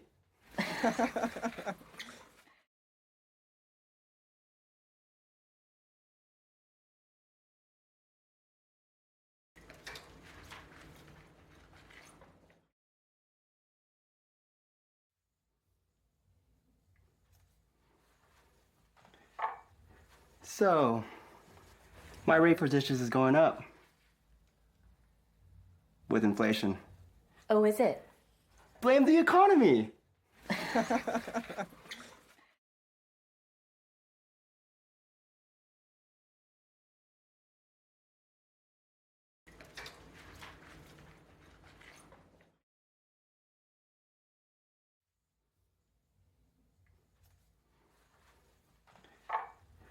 So, my rate for dishes is going up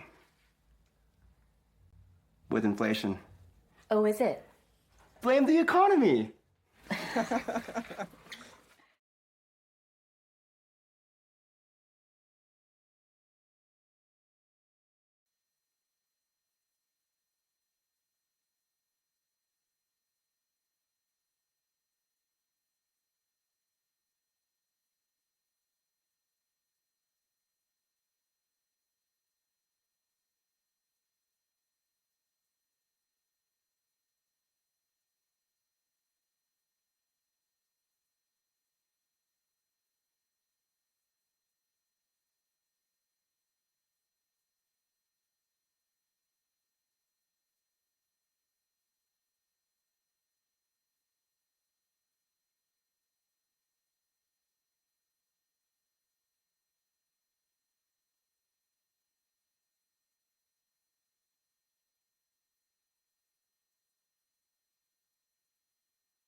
All right, ladies and gentlemen, welcome back to second half action live from Kennedy High School on Kern High Network. I'm Kenny Calvin. I'm joined with my legendary partner, Coach Rich Cornford, and Director Julian Wilson. Coach Cornford, we had an amazing first half. Yeah, we did. It was everything it was hyped out to be, and I'm sure the second half's going to follow suit. Two great teams, well coached, few penalties, great execution. And Kennedy making that huge stop on that kickoff return, getting the opportunity themselves offensively after the half. You know, we joked during the break about how interesting that 6.7 seconds was. You talked about not kicking it to Sloan, and now we finally see why. Yeah, he nearly made them pay for that. But the problem was they pooch kicked it, and each time Shafter was taking the pooch kick to midfield. So, you know, they were in a rough situation. Nowhere safe to kick it. And that's which was why it was so important that they handled the clock so well themselves, you know, scoring that touchdown with 6 seconds left in the half so that Shafter didn't have really time to run any plays after the kickoff return. All right, Coach Milan and his offense back to the ground game. D. McCoblin, he's been as good as advertised as well. 6 yards on that first down carry. Yeah, running that trap has been their best offensive play with him, exploiting the middle there. And, again, they've run the ball wide well enough with their wingbacks to make Shafter have to defend that. All right, 2nd and 4 for Kennedy. They're coming back in that double wing set. They go power back to D. McCoblin. Man, he is such a tough runner as he's right at the sticks. Yeah, he does a really good job of keeping his shoulder pad square with the line of scrimmage so that he can drive forward. You know, if you start going laterally too much, you lose all that leg drive and all that power. So, again, keeping those pads squared up. He does run, you know, a little high, you know, like an Okoye, but still, if you remember Okoye, he was hard to bring down too. And I got a comparison for you too. Another West High Viking legend, Mark Moore, was that kind of back. Huge back, hard to bring down. And they go on that trap play again, but that's a great job by that defensive line of the Shafter Generals. Yeah, great job by the Generals being disciplined defensively and not just chasing number 10 around wherever he goes.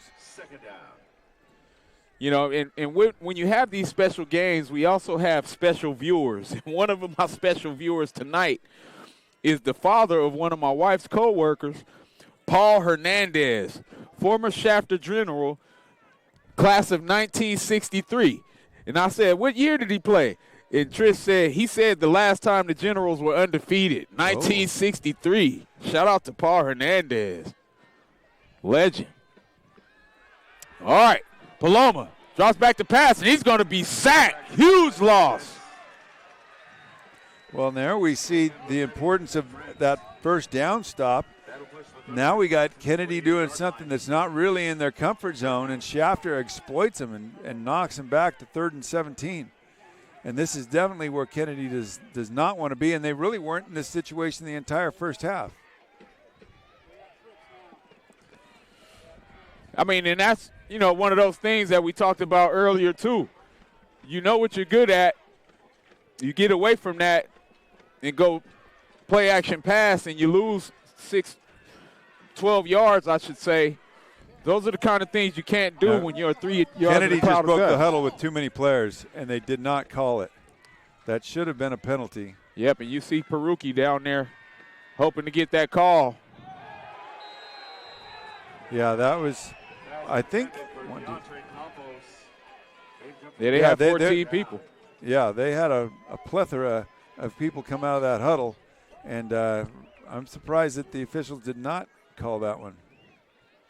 But regardless, turnover on downs here, they're going to be forced to punt. And again, be careful who you're punting to.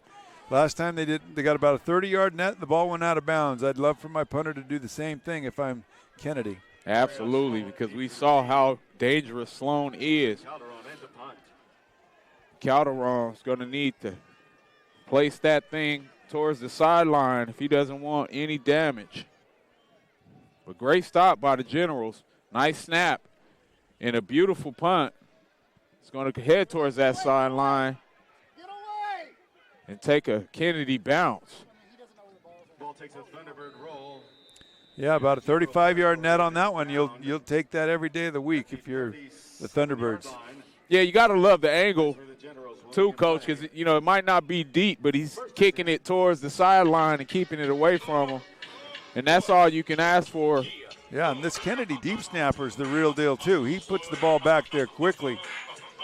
He might be the best long snapper I've seen at the high school level this year because he's zipping that thing. Yeah, and that's a real luxury. The last thing you want is a lollipop going back there that's going to get blocked every other time. Know who'd like that? My partner, Renegade Rob Chavez, former East High Blade long snapper. So great stop there by the Shafter Generals the first time out. See if Kennedy can play a little defense this half. Kennedy secondary very shallow. And you see Osborne taking a shot.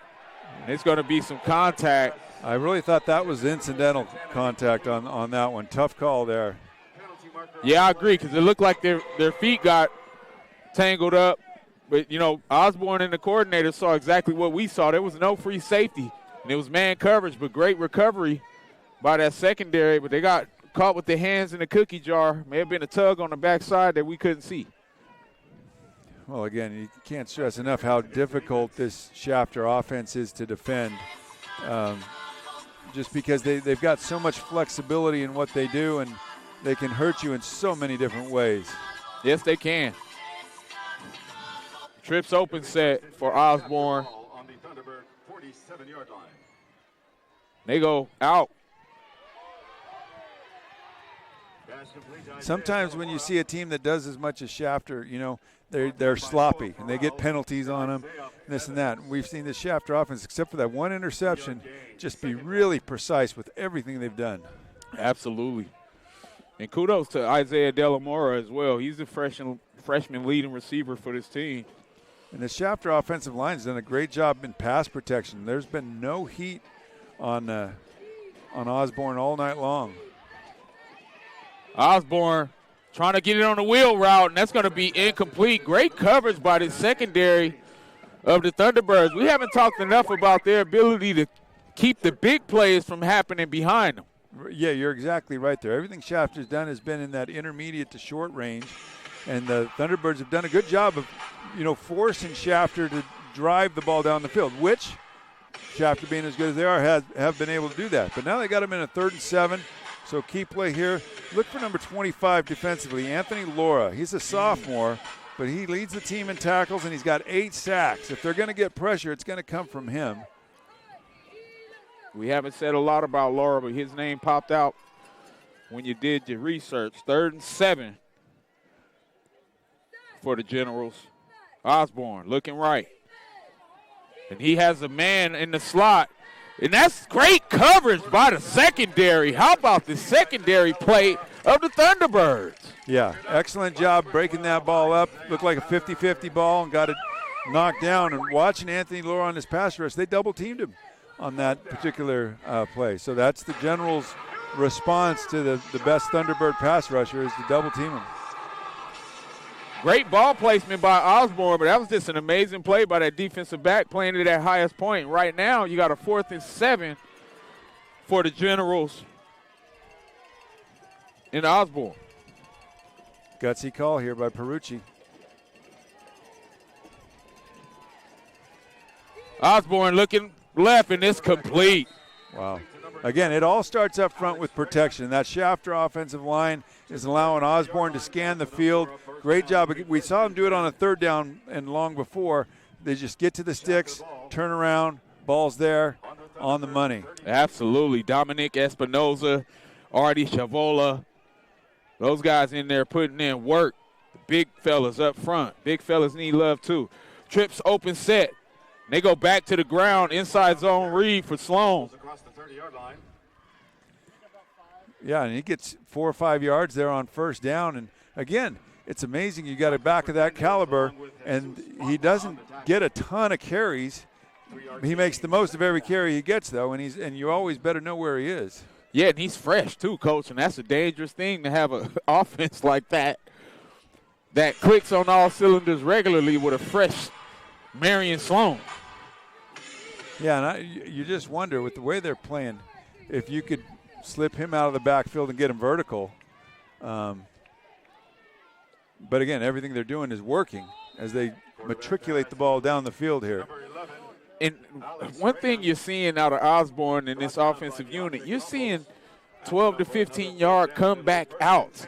That's a next-level throw. You don't see those throws at the high school level or those routes. And he throws a frozen rope. You know, there's not a lot of arc on that ball. It's zipped in there.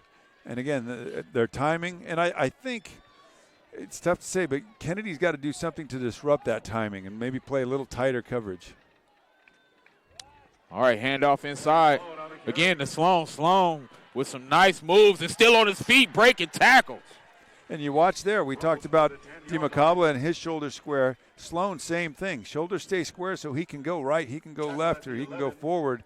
And, again, very patient, great balance, great hips. Yeah, and great feet, Coach. You know, we talk about speed in the feet, keeping those feet moving. You saw that intermediate speed chops as he's hitting the hole. Great footwork. Second and short.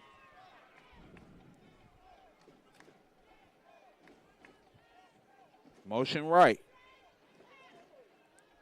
Osborne looking right. It's going to be incomplete. Now, 3rd and short here. 3rd and 1. And one of the things, you know, you see backs, and I've had them in the past, where they ran always to where the hole was supposed to be. Sometimes it's there, sometimes it's not, but these guys kind of almost close their eyes and bull ahead. It's nice to have a back that, when the hole's not where it's supposed to be, can find it. And especially when you're using zone techniques, you better have a back that does that, and Sloan does it as well as anybody I've seen. Absolutely. Very impressed with Sloan's ability to find holes when he doesn't have them. 3rd and short. Handoff inside to Sloan, and Sloan's going to have another touchdown for the Generals. And we had a pancake block in there. Woo! Up front for the Generals to set that up. That was number 72. give him some love here. Josiah Benavides, 6'3", 285-pound offensive lineman. And you know it was a great pancake because the pancake recipient gave him dap when he got up. He was like, hey, yeah, good one, man. So great job by the Shafter Generals coming out after the half focused, and they get pay dirt. They'll have the PAT. Snap is good, kick is up, and the kick is good. So the Shafter Generals take a 28-21 lead with 5:30 left to play in this 3rd quarter. We'll take a quick break and be back on Kern High Network.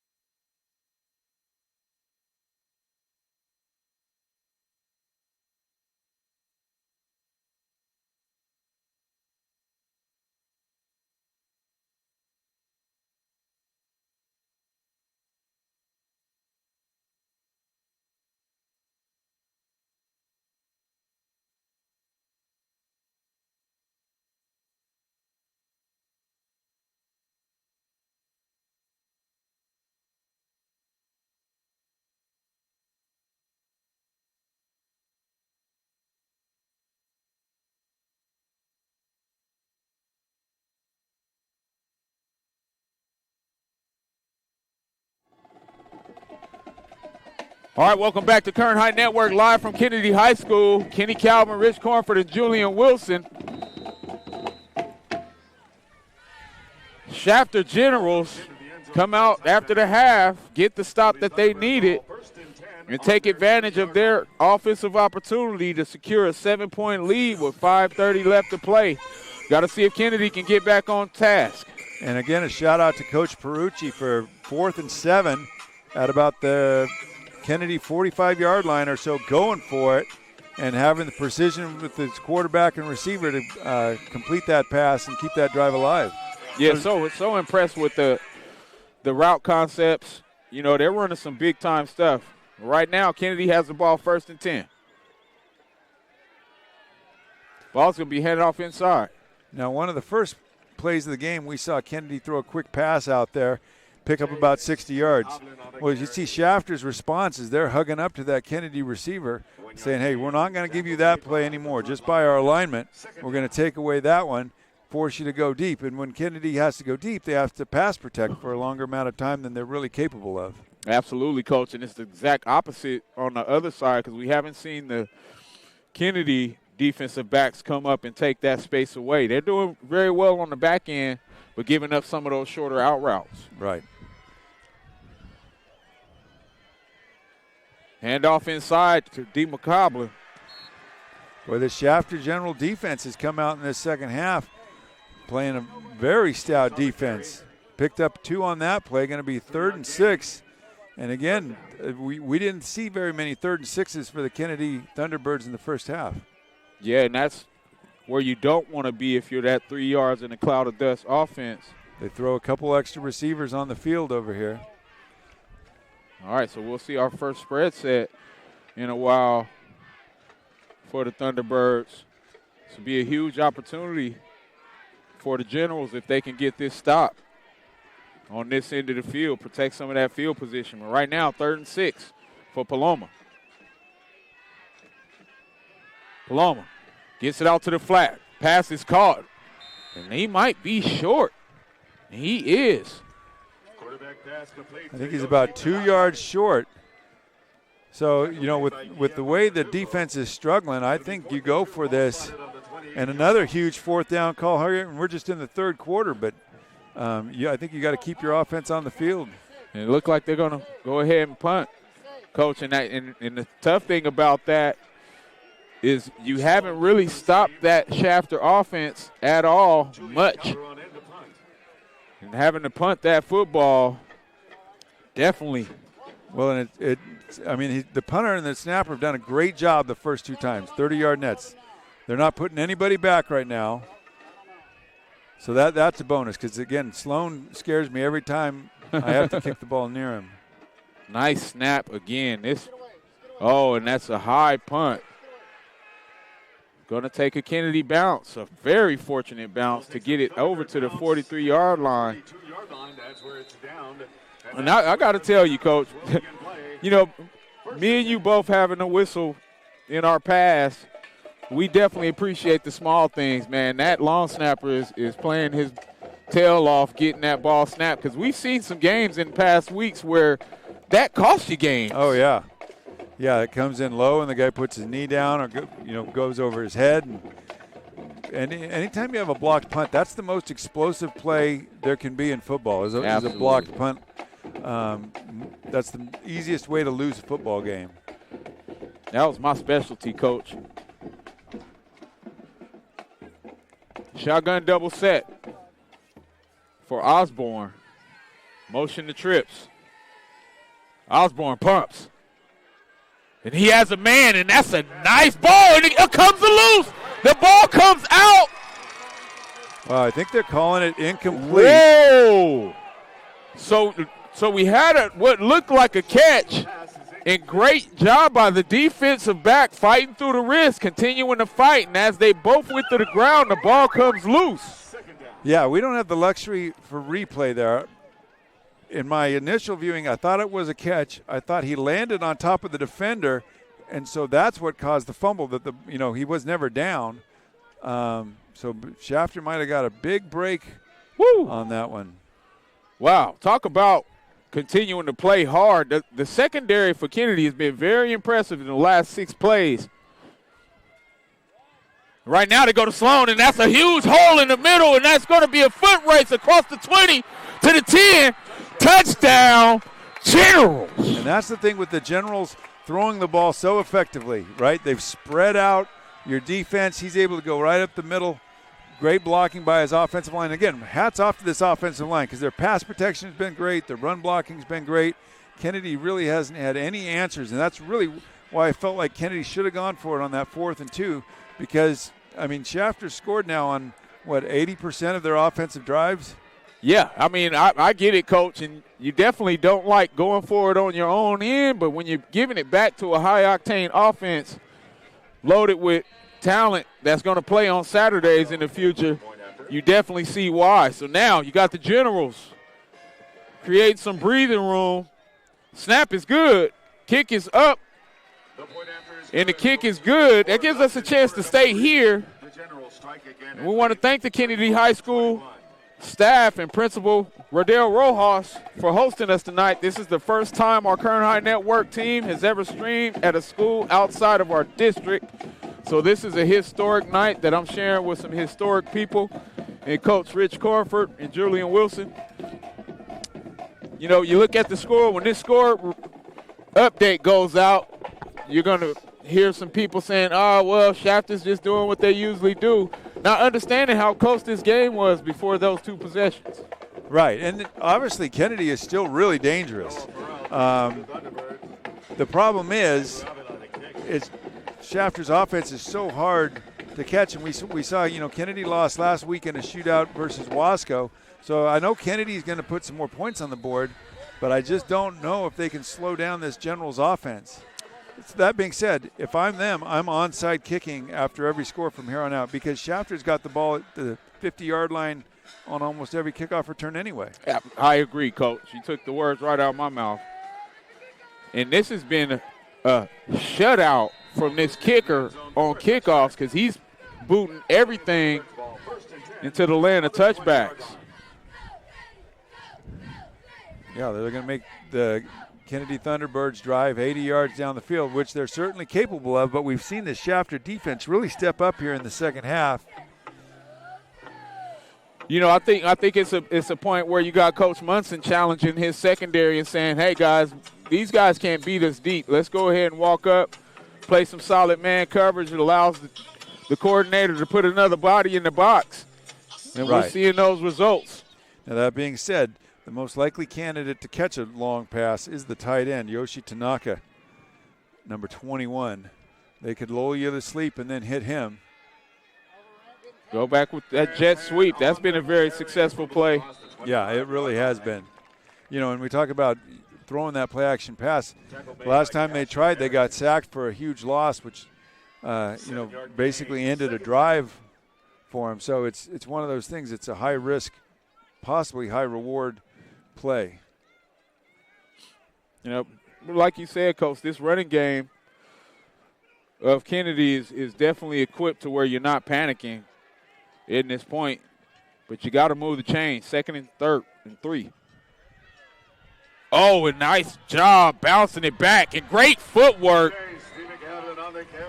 Steve McCoblin.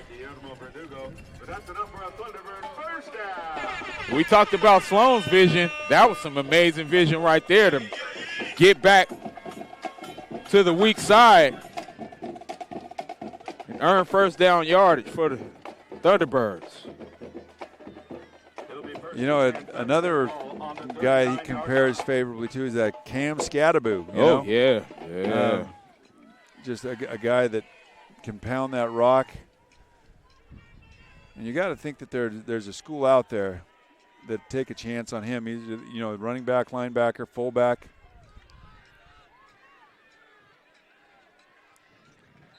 Chase on the carry. Great job by the Shafter defense.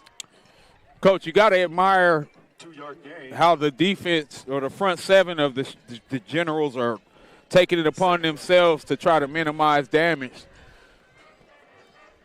Yeah, they've made it tough to run up on the inside.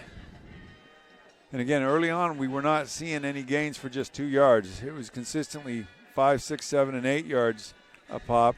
Now they're making them, you know, they're really making them work for every yard. 30 seconds to play, 2nd and 8 for the Thunderbirds. Traditional wing T set. And they go power on the left side. Still on his feet. Jamison Membreve on the carry. Membreve gets it out to the 48-yard line, and that puts him in position for a makeable conversion as we wind down the end of the 3rd quarter.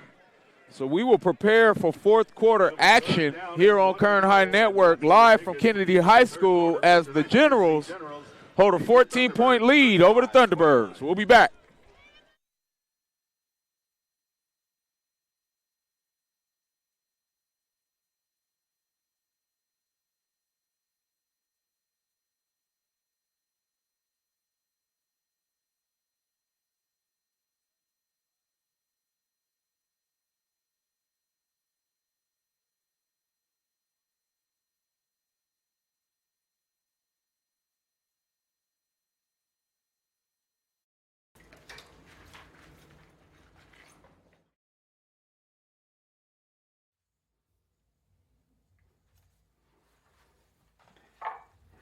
So, my rate for dishes is going up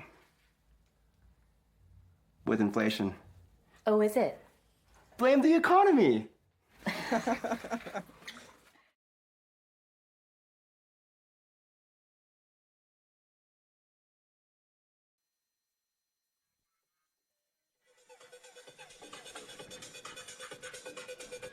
Third down and 1 here. All right, we're back, ladies and gentlemen. 3rd and 1. Handoff inside. Nice job. And he got some running room. D. McCoblin out to the 25-yard line. And, Coach, you called it again. Kennedy not getting out of character, sticking to their guns, and it's paying off. Well, and right now, the Shafter D-line is a little bit underweight. They're outmatched size-wise with this big Kennedy offensive line, and there's a reason they have weight classes in wrestling and boxing, because big guys smash small guys. And the longer it goes on here, these Kennedy guys should start continuing to exert their control over the smaller Shafter Generals. That being said, though, Shafter's always in great condition, and we saw when they beat BHS a couple years back that they were able, despite going 2 ways, to hustle BHS in the 4th quarter. Yeah, so impressed with their ability to play both ways. But now you got Paloma looking left, and he has a man. He has a step, and it's going to be incomplete. Intended for Noah Farrell, incomplete. 2nd down. Yeah, it looked like if he'd have continued to run through that, he might have had a better chance at catching it. I was thinking the same, Coach, because, it looked like he kind of jumped in an awkward timing. He really didn't have his steps together.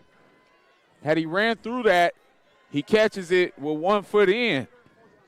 But that's one of the things that happens when you're not used to getting that route thrown at you a whole lot either. Yeah, that's a good point. Hand off to D. McCoblin. Wow. He's rumbling and stumbling over people for another 6-yard gain. Yeah, again, you got a 240-pound tight end, a line that averages 265, and a running back that's 225. That wears on you. And, they're in a good spot here, 3rd and 5. I would not expect them to get too fancy here. They maybe a fly sweep, but I think I'd keep the hands and J.C. McCoblin keep the ball in his hands. All right, motion. They go back to power to D. McCoblin. Nice job by that Shafter defense. Finding a way to bow up, and now 2-yard gain. interesting scenario as you got 4th and about 3 for Kennedy. Yeah, this is the money play right here, because they've got to have it. And again, that Shafter defense, they're working in there. They're huffing and puffing, but they're making Kennedy make plays here. And Kennedy's got to come up huge on this 4th and 3.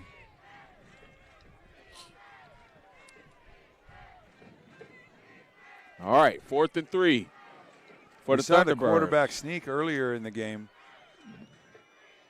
They go power, D. McCoblin. And he's got it. Again, falling forward, for that last couple yards. Big play there, nothing fancy. Old school T formation. Walter Camp smiling. And, Coach, you made a great comparison of Christian Okoye, because back in the days on Tecmo Bowl, that power play out of that 2-back set, he was unstoppable. That's who I'd always play Tecmo Bowl with Okoye. Yeah, Derek Thomas on defense and Okoye pounding the rock. Oh, classic times. All right, 1st and 10 for the Thunderbirds, and they're still pounding the rock inside. Shafter making them work for every single yard. And really, again, if you're Kennedy, you got to say, offensive line, we need you now more than ever. You've got to dominate up front here. And, Coach, you made an interesting point earlier about if they score, you probably go to onside every time. But I also think that you got to start having more tempo after the play as you get under 8 minutes. Right. Jet sweep. Has a step. And he has a pylon. Where are they going to mark him? Oh, they're going to say he stepped out inside the 1-yard line. But talk about the effort on the jet sweep. Yeah, great call there. Stepped out at the 1. All right, ball at first and goal at the Esk. There. I mean, and Coach, you called it, man. I love the fact that they didn't get out of character and trying to do basketball on grass. They stuck to their guns, hat on a hat, and we got a game. Yeah, and you've got to know who you are, you know, and the character of your team and the strength of your team. And this is a team, this is Rocky Marciano. You know, they're going to go body blows, body blows, body blows, and then they're going to hit you with that right cross. Julian Calderon in for the point out. Nice drive there by Kennedy. Good defense by Shafter. I mean, it's a good football game. Man, this is an amazing football game. Snap is good. Kick is up. And how about the effort by these kickers nailing everything? Right. Again, we just talked about the quality of football here, where every extra point's been made, every snap has been good. You know, now, big call here. Again, the average starting field position after a kickoff is on their side of the field, so go ahead. You might have a 1 in 5 chance of recovering this onside kick, but they've been getting the ball at midfield anyway, so you might as well take a chance to get it back yourself, because you're going to need to steal a possession here. I agree 1,000%, Coach, based on the fact that that onside is going to be harder to return anyway, because it's on the ground and squibbing it. You've been sky kicking it to these upbacks, and they're taking it 40 yards on you anyway. So right now, I go ahead and try to put some fire on the foot of that kicker and see if he can get it to bounce off a white jersey. And you see Shafter's got 9 guys up here expecting the little pooch on side here where you just dribble the ball 10 yards. All right, 35-28. Now, one thing I would do with Shafter, I'd kick it deep from this position here because you don't have Sloan back returning it. You know, if I was going to kick it deep, that's when I'd do it. Right now, if he goes back there, I'm onside kicking. Right, because I like the matchup inside when you only got 3 to 4 guys that can get to the ball on the return. They're looking at their coach right now, getting the call. Love the chess match that we seeing tonight by these two coaches. And they do go squib, and that's going to be out of bounds. A little bit too tough there. Now, typically, if I'm Shafter, if that had been in the first quarter, I'd have had to kick it again because that's the worst field position that they've had. But they're up 7 with 7.5 to go. They haven't slowed down your offense. I don't want to take another chance of them onside kicking me, so I would take the ball right there in that circumstance. Agreed, Coach. Great observation. And now you see Coach Perucci having that conversation with his guys about ball security in their 7-minute offense. Let's see what the approach is for Osborne and Sloan in this Generals offense. You got a wide trips open set. Usually that wide split means run inside. And that's exactly what you see in Sloan. We've talked about how rested Sloan is, but I think now is the time, if I'm Perucci, that I'm going to lean on him pretty heavy. He's shown great ball security. He's 6 foot 190, but listen to these weight room numbers. Squat, 505. Bench, 315. Power clean, 350. Wow. This kid's a machine. Whew. I mean, no wonder Boise State's salivating at the opportunity to get him in the blue turf. Osborne gets it out to Sloan, and Sloan has a step, and he's across the 40, across the 30. It's a foot race, and I see ya. Wouldn't want to be ya, Marion Sloan. But we got another flag down here at the 49-yard line, as well as some other flags. So you got to wonder what's happened behind the play. I was looking at the end zone. So we'll check with the white hat. If one of those is on Shafter before he reached the end zone, then this could be coming back. Wow, so this could be a huge call, and it looks like the Generals. Oh, so the touchdown is going to be good. So they're saying that was after the play. I was just wondering to myself, I should have said it out loud, that Shafter hadn't used Sloan out of the backfield at all tonight. And they're great time to a very safe pass, but you just see the difference. A linebacker can't cover him. And again, this is a kid that had 1,600 yards receiving as a freshman and a sophomore. You know, he knows what to do and how to catch a football. Coach, and I mean, we hadn't seen him in the open field other than that kickoff return. But after you read all those lower body weightlifting numbers, you can see the speed as he got on the outside. He ran away from guys. Yeah, and made it look effortless. Wow. Marion Sloan. Woo-hoo-hoo. My first time seeing him since he was a pup. This kid's as good as advertised. Yeah, I've been anxious to watch them all year. And the reason we really haven't covered Shafter yet is Perucci teaches like a TV production class. And so all of their games are live streamed by themselves. He has his students do his games. And so we had to wait for them to get on the road a little bit in a big game to call one of their games. Right. Again, one of his strengths as a coach is he's so good with technology, using the GoPro, on his quarterback and helping with the reads and able to watch practice. Hey, so you know exactly what your quarterback's looking at. So, again, he's a master of many trades there.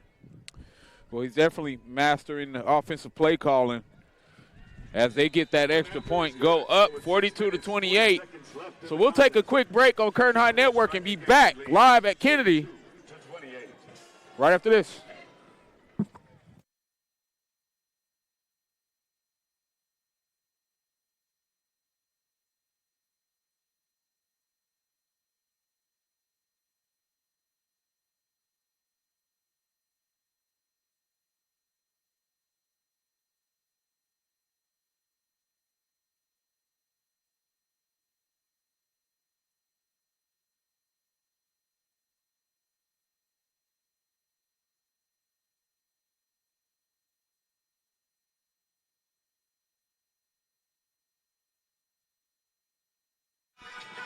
All right, welcome back to Kern High Network, live from Kennedy High School.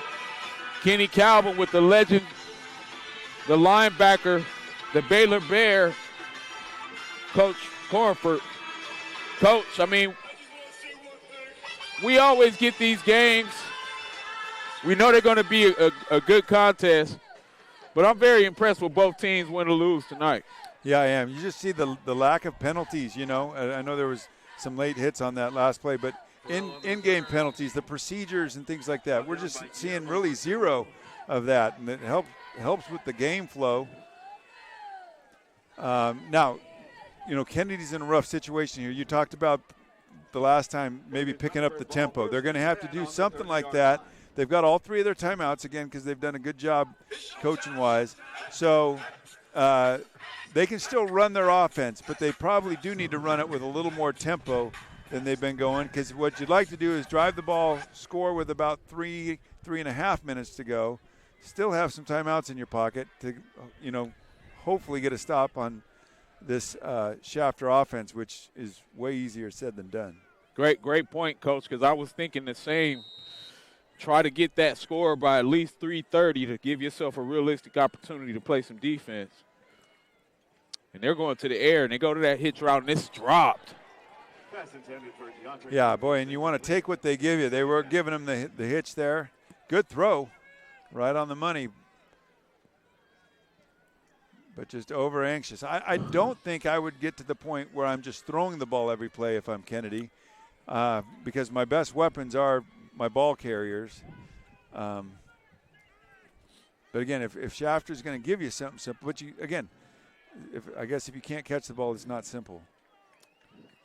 Trips open set for Kennedy, and they go right back. And now a miscommunication by that quarterback and receiver. And, Coach, like we said, it's unfortunate when you are a running team and you find yourself down in these moments, because now you're doing things that players are uncharacteristic to. Yeah, and that was just really bad miscommunication there, because, again, that same play I think was what they had called, but the receiver decided to do something different because they're giving him that hitch. Now you're definitely backed up behind the chains with 3rd and 10. Paloma rolls right. looking for a man, and he has a man. Oh, and he stopped on the route, Coach. Had he kept running again, he had an opportunity. You just see they're not as good with the ball in the air as teams that throw the ball consistently. That another opportunity to make a play there on a ball that could have been caught, but just didn't adjust to it very well. Yeah, I mean, and give Paloma credit because he kept his eyes downfield, saw him coming on the backside for that post, and that was intentional for him to roll right, look the safety off and try to come back. Throws the nice ball, just a poorly timed jump by that receiver. Good coverage by the defensive back. It ends up being a 4th down, and at this point, Coach, 4th and 10, you got to wonder. Now you had some movement. Yeah, and we're seeing now they got to burn a timeout when the clock is stopped in this situation. This is the first time we kind of seen the wheels come off here as, they go 3 and out trying to throw the ball. And then, Coach, they had 11 on, and they thought they thought they were short, try to send another one on, and that was going to be a penalty. I just don't think – I think I take the penalty instead of burning that timeout. I agree, Coach, especially if you're going to punt because you're going to need to stop it. And taking the timeout and still punting, it's like a double whammy. That's 40 seconds in a game that, you're running out of time in. Now, I would think that if you're calling that timeout, you're probably going to put your offense back on the field, trailing two touchdowns to try to go for it, but you put the punt back out there. They're not created to get those 10-yard plays. Well, I definitely will tell you this punter has done the best he can to keep Sloan from hurting them in the punt return game. But with 6:12 left to play and the offense and Shafter getting everything they want, you're going to need some extreme plays out of this defense if you want to get back into this thing. Yeah, and I think the one choice that you have is you got to go tight, man coverage, load the box. Shafter might get you throwing in the air, but if they don't get you, the ball falling incomplete stops the clock and gives you some time. So you got to choose your poison, and you just can't let Sloan whip you right here. All right. Force somebody else to do it. I definitely want to give credit to that secondary of the Thunderbirds in the second half. They've played very well. It hasn't been them giving up the goods. It's been more of the intermediate defense and Sloan taking advantage. Well, and this Shafter team has done this to a whole lot of teams. This is not just an extraordinary performance by them. It's what they do. I mean, they're a very precision offense with the capability of hurting you a million different ways. All right, they go motion to Trips. Trips open set for Osborne. He's going to hand it off to Sloan. Sloan still using that vision, and wow, this kid's amazing. Still on his feet across the 40. Trying to stay in bounds, but runs out across the 50. And how about the vision? Yeah, and just how smooth he runs. We're comparing some people here. Eric Dickerson. I was just about to say ED. Whoa. We both had that one. Now, Dickerson was, I think, a 10, 300-meter guy. Sloan's not quite that, but it's a very smooth running motion. Absolutely. Straight up and down as well. The way he hit that hole, that was Dickerson-esque. For sure, one of my favorite running backs as an L.A. Ram. Even became a Raider late in his career. Why, I don't know. Handoff on the jet sweep. Isaiah Delamora on the carry. Delamora, the freshman receiver, is going to be tackled for a 2-yard loss. Now that is a huge play for this Kennedy defense. It's really the first negative play that Shafter's had that I can remember. And now you're thinking, if we can get Shafter to throw the ball incomplete, maybe we got a chance here. All right, shotgun double set. Osborne. Check with me with Coach Perucci. And if I'm Shafter, I'm definitely trying to slow things down here to let some clock run before I snap the ball. Osborne's going to pass it, and that was very dangerous. Yeah, and that's what I'm talking about. If they throw the ball, you got a chance at least. The clock stops. And we've seen the one mistake Osborne made was a pretty costly one. Now they got a 3rd and 12 here. Now, if I'm Shafter, I'm getting the ball into Sloan's hands, whether I swing him out of the backfield or hand it to him on a draw play. I'm 2 scores up with 5:16 to go. I'm definitely not throwing that square in again. That was the same pass play that the interception came on. Marion Sloan on the carry. All right, I think I'd burn a timeout here if I'm Kennedy. Again, burning that timeout on that punt was kind of a killer, but a great stop here by the Kennedy defense. Now, I say stop. We've seen Shafter already convert on a 4th and 8 from about the same field position. Does Perucci do it again? I mean, those comeback routes have been unguardable the way that Osborne's throwing the football. The kid's throwing the football like he's playing on Sundays on some of those deep comeback routes. Now, Perucci's going to do something smart. He's going to let the clock run and burn the timeout with about 2 seconds left on it. Now, so, Coach, as we near the 4-minute mark, one of the things we haven't talked about is our Kern High Network player of the game, and what's unique about that is the fact that we usually don't give a player of the game out when it's an out-of-district team that has the game. But tonight we have special permission to be able to give the T-shirts away to a player on either team. You know, and as usual, you are my senior. I will defer to you. Well, it's going to be hard to go against Marion Sloan. But if something crazy happens here, I'm gonna hold on to that card. But right now, Sloan has been the guy for me. But Kennedy got a big stop when they needed it, and huge stop. 4:19 to go.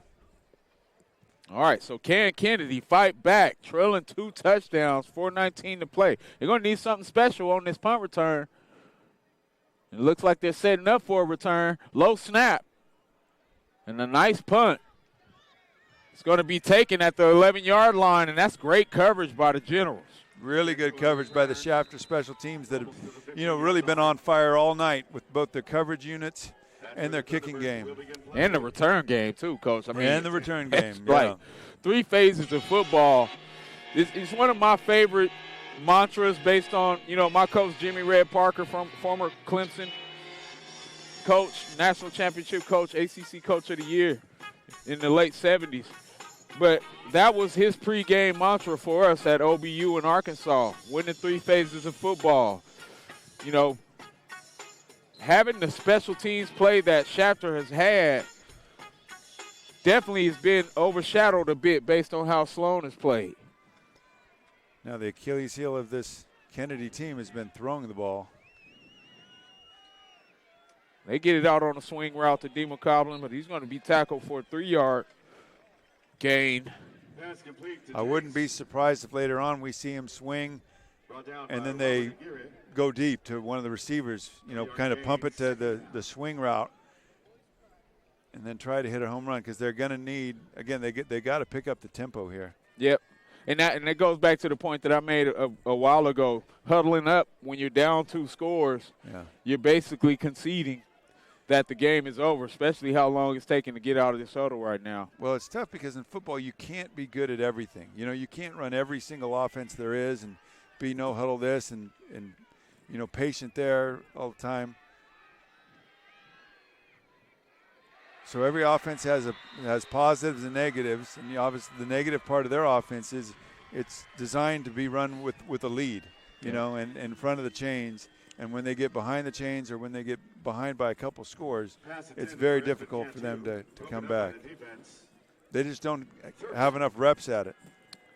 Yeah, and, I love having these conversations because it gives our listeners an opportunity to learn the chess matches that go on when you have contrasting styles. And I think that was my favorite point of the game coming into it is that, hey, you got this high-octane offense with an arm. You got a powerful run game. Who's going to dominate? There's a nice throw and catch. And that does wonders for Paloma's confidence as they near the postseason as well. They haven't passed it a lot in previous weeks. Tonight is probably a season high from a passing perspective. Yeah, and I've been impressed with how well he's throwing the ball. You know, they've dropped a few, had some miscommunication, but as far as him throwing strikes, he's done a good job of that. But they've really got to find a way to get in and out of the huddle quicker. 1st and 10 for Kennedy. Twins left for Paloma. Handoff inside to the running back. He's going to get about 3 yards. You know, and some people might question that call. It didn't work out for as many yards as you would like, but we've seen him bust that trap play and those inside runs a couple times today. And, you know, Shafter's got to be thinking pass. So not a bad call. It's just, boy, get in and out of the huddle quicker if you can. 2nd and 6 for Kennedy. Twins left for the Thunderbirds and Paloma. 40 even front for the Generals. Pass is going to be out. Oh, nice tackle. Amazing tackle on the play by the defensive back. Great pursuit there by the Generals. I think first guy there was Guillermo Verdugo, another sophomore. Like we said, the senior-heavy team, but they got quite a few sophomores getting some pretty good playing time here for Shafter. And, you know, Perucci, he's a Shafter grad. He's a Shafter guy. And again, I think a lot of people were expecting him to, you know, possibly move in and take a different job in town. But talking to him, you know, he loves Shafter. His girls love Shafter. He said they'd kill him if he went anywhere else. Hey, I know a few people that might try as well. My man Chris Dozier, the father of their talented quarterback and outside backer. They're all the way in Oklahoma right now, but he's still Shafter faithful. And I know he's listening right now saying, I'd probably try to get him too if he left Kenny. Well, there's a lot to be said for being the coach in a community, you know, in a tight-knit community like that where you grew up and played ball yourself. You know, that's kind of I think it's always been his lifelong dream was to get back there. And, again, he's turned it into probably the premier program, the most consistent program we have in Bakersfield now. Absolutely. Over the last 5 years, they've been to the mountaintop, you know, had some unfortunate circumstances that I'm sure that they're ready to get back at. Oh, wow. But we got a shot, and it's caught, and that's across the 40, and it's going to be a foot race. Tackled at the 21-yard line. Amazing pass by Paloma. Well, there you see the speed of Deontay Campos, too, able to run. And fortunately for Shafter, the guy they had back deep, Marion Sloan, was able to catch him and bring him down. But huge play here.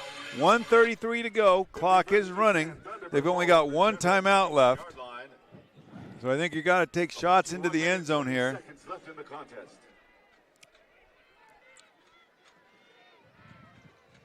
Paloma rolls right. Makes a move. Still has some time. And that's going to be incomplete with 1:11 to play. So, you know, Coach, it's a two-score game. We've seen some crazy things happen. Don't want to get too far ahead of ourselves. But I do want to let Coach over here to my right know that we did pick Marion Sloan for the player of the game.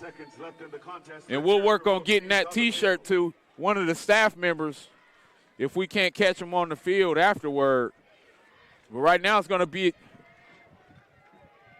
Kennedy trying to find a way to make this thing interesting. 2nd and 10. One-on-one coverage here at the bottom.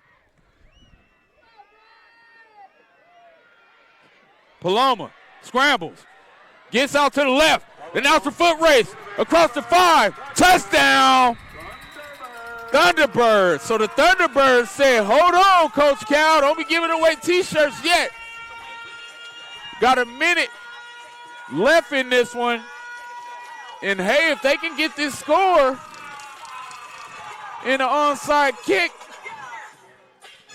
we might have to spend the night in Delano. Yeah, great effort there. When, you know, you kind of started writing their obituary, but they still had a heartbeat. I mean, and that's what we love about the game, Coach. You know, we're true warriors that, you know, always say battle till the zeros flash. You got to love when you see it happen. And how about these kickers continue to do an excellent job making all their kicks? We got a 7-point game with 1 minute left to play. Oh, hey, Coach, we knew we were getting a good one, man. They showing out here. They sure are. Now, on this upcoming onside kick, the one thing on his last onside kick, he kicked it too far down the field. You got to make that thing. I always used to stand right exactly where I wanted the kicker to aim for. So it would be 17 yards and out of bounds, and we would move the ball to the hash in a pure onside kick situation. And so get that angle, and I would do it at 17 because it gives you just enough leeway that if he kind of kicks it left, it still goes at least the 10 yards. But, yeah, he's got to give his team a chance to recover this. All right, 42-35, 1 minute to play. Kennedy fighting back, and they have a chance with the onside kick versus the Shafter Generals. The Shafter Generals, if they get this football, can try to put it away, as Kennedy only looks like they have 2 timeouts left, Coach. So we had an interesting 6 seconds at the end of the first half. Let's see how interesting this last minute can be.